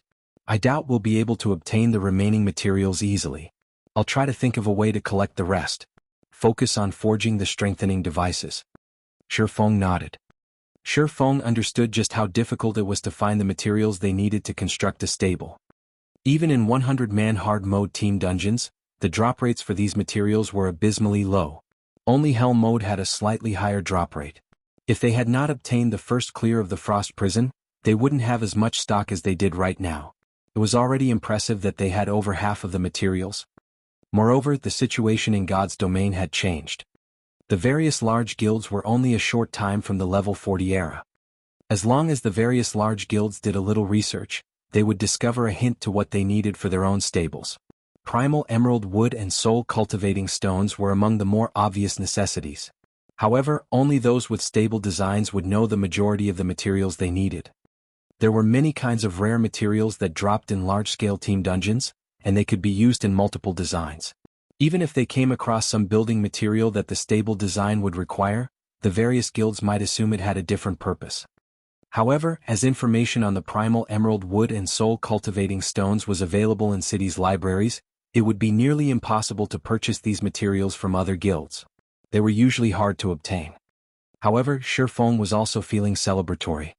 If he had not been able to participate in the Dark Arena, searching for a way to obtain the remaining stable materials would have really given him a headache. On the surface, the Dark Arena appeared to be a secret competition between the various international corporations. In truth, however, it was a place for the various corporations to exchange precious material and items. The Dark Arena provided a method to obtain the rarer materials and items. Of course, if one wanted these items, they needed to gamble on the team battles. In the Dark Arena, credits were not the most valued resource. Rather, it was the precious materials and items of God's domain. Normally, God's domain's major powers refused to sell these rarer items. At most, they might be willing to trade for items of equal value. Meanwhile, in the Dark Arena, if one offered a fair price, they could negotiate. Once both sides agreed, they would then bet on a match of their choosing. The winner would take everything. However, the winning battle team would also earn a small portion of this bet. If the battle team did not want the offered rewards, the party that won the bet could purchase the items from the winning team with credits. This was why so many powers throughout God's domain had hungered to join the Dark Arena in the past. They hadn't just wanted the fame. They had also wanted the chance to earn endless wealth and resources in God's domain. Unfortunately, not everybody could take part in the Dark Arena. The Dark Arena had its own inner circle. Ordinary guilds were not worthy of an invitation. Take Shi Feng for example. Despite being the guild leader of a second-rate guild, he needed to get the assistance of the upper echelon of a first-rate guild to gain entry into the Dark Arena. In the past, Shifeng had visited the Dark Arena over a dozen times, and he had to admit that second-rate guilds could not afford to mingle there. Even legendary items and player-constructed cities were sometimes used as bargaining chips, much less legendary ranked materials. Although each team in the Dark Arena consisted only of 10 members, the profits one could earn from a single match could inspire hundreds, even millions of people to fight. The primal emerald wood and soul cultivating stones were precious materials. In the Dark Arena, however, these materials were considered subpar wagers. Hence, it would not be difficult for Shifeng to gather the materials he needed to build his stable. After Shifeng stored the rare materials and level 50 weapons and equipment in the trading firm's warehouse, he hurriedly led Fire Dance towards Ciliora's smithy. In Ciliora's smithy, Shifeng handed Ciliora the 10 Inferno gold ingots. Immediately, the sound of a system notification reached his ears. System: Epic Hidden Quest Recast 1000 Transformations completed. Quest rewards: 200 million EXP and Fortitude plus 5. Suddenly, Shifeng's experience bar rose to 42% of level 39. 200 million EXP might be a lot to ordinary players, but to Shifeng it was a drop in the bucket. Aside from the fact that he required double the EXP normal players required to level up, an ordinary level 39 player needed an astonishing amount of EXP to level. Even several hundred millions of EXP was not enough to climb from level 39 to level 40. However, the 5 fortitude points were quite valuable. If Shifeng challenged advanced quests, he would have to waste a lot of time and complete 3 or 4 to gain 5 fortitude points. After stowing away the Inferno gold with satisfaction, Ciliora looked at Shifeng and asked seriously, "Now that I have everything I need, who is the weapon intended for? My companion here will use it." Shifeng tugged Fire Dance forward as he introduced her to Ciliora. Since 1000 Transformations was going to be recast, a Grandmaster forger like Ciliora could not recast the weapon blindly. She needed to make sure that the weapon would fit its user perfectly. Taking a look at Fire Dance, Ciliora turned back to Shifeng and said, "You must think this through. The weapon I recast will not be some garbage epic weapon that you can find anywhere on the streets. It will have the possibility of becoming a legendary weapon. Are you truly willing to give that up? Even tier 6 gods would go crazy over a legendary weapon." Ciliora refused to believe that Shifeng would actually go through all that effort for the sake of a companion. "Why wouldn't I be willing?" Shifeng laughed. 1000 Transformations was a short sword. Although swordsmen could use short swords as well, they did not suit his style. On the other hand, Fire Dance was Zero Wing's #1 assassin. She could wield the 1000 Transformations to its greatest potential. Hearing Shifeng's confidence, Fire Dance's face burned with both excitement and bashfulness. With the light from the smithy's furnace, Fire Dance's normally white cheeks seemed to have been stained red. "You blockhead. Fine. It's your decision." Ciliora then shifted her gaze towards Fire Dance. "You follow me." Fire Dance nodded silently. She then followed Ciliora and arrived before a silver magic array. "All you need to do is stand in the center of the magic array," Ciliora instructed. Her hands then began tracing divine runes in the air. By the time Fire Dance took her place at the array's center, Ciliora had already written dozens of lines of golden divine runes. Her casting speed was tremendous. Shortly after, Ciliora flicked her delicate finger, and the divine runes wrapped around Fire Dance's body rapidly, enveloping her. After finishing her preparations, Ciliora took out the mana stones Shifeng had readied for her and tossed them into the furnace. Suddenly, 100 mana stones hovered above the magic array, looking like stars as they circled the 1000 transformations, which the Grandmaster forger had placed inside the furnace. "In you go." Ciliora took out the 10 Inferno gold ingots and tossed them into the furnace as well. Immediately, the crimson flames transformed into golden tongues of fire. In the next moment, the broken sword, which even killing ray could not damage, melted as they watched.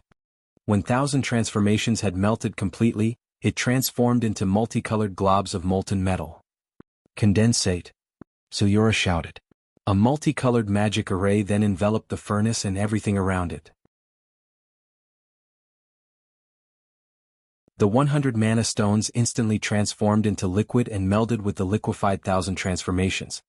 Afterward, Ciliora returned to rapidly writing divine runes and curses.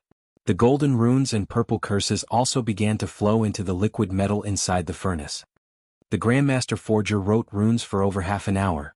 By the time Siliora finished, her face had paled to an unhealthy white. Meanwhile, the divine runes and curses had molded the liquefied 1,000 transformations. Siliora waved her finger. 1,000 transformations then flew out of the furnace and hovered in midair. Currently, 1,000 transformations glowed red and radiated a scorching heat. It's finally complete. Siliora could not help but reveal an excited smile as she gazed at the newly recast 1,000 transformations.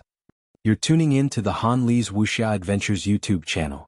We're so grateful for your support, and don't forget to subscribe to join us on this incredible journey through captivating stories.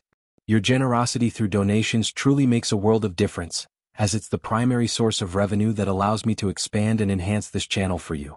Thank you from the bottom of my heart for being a part of this adventure.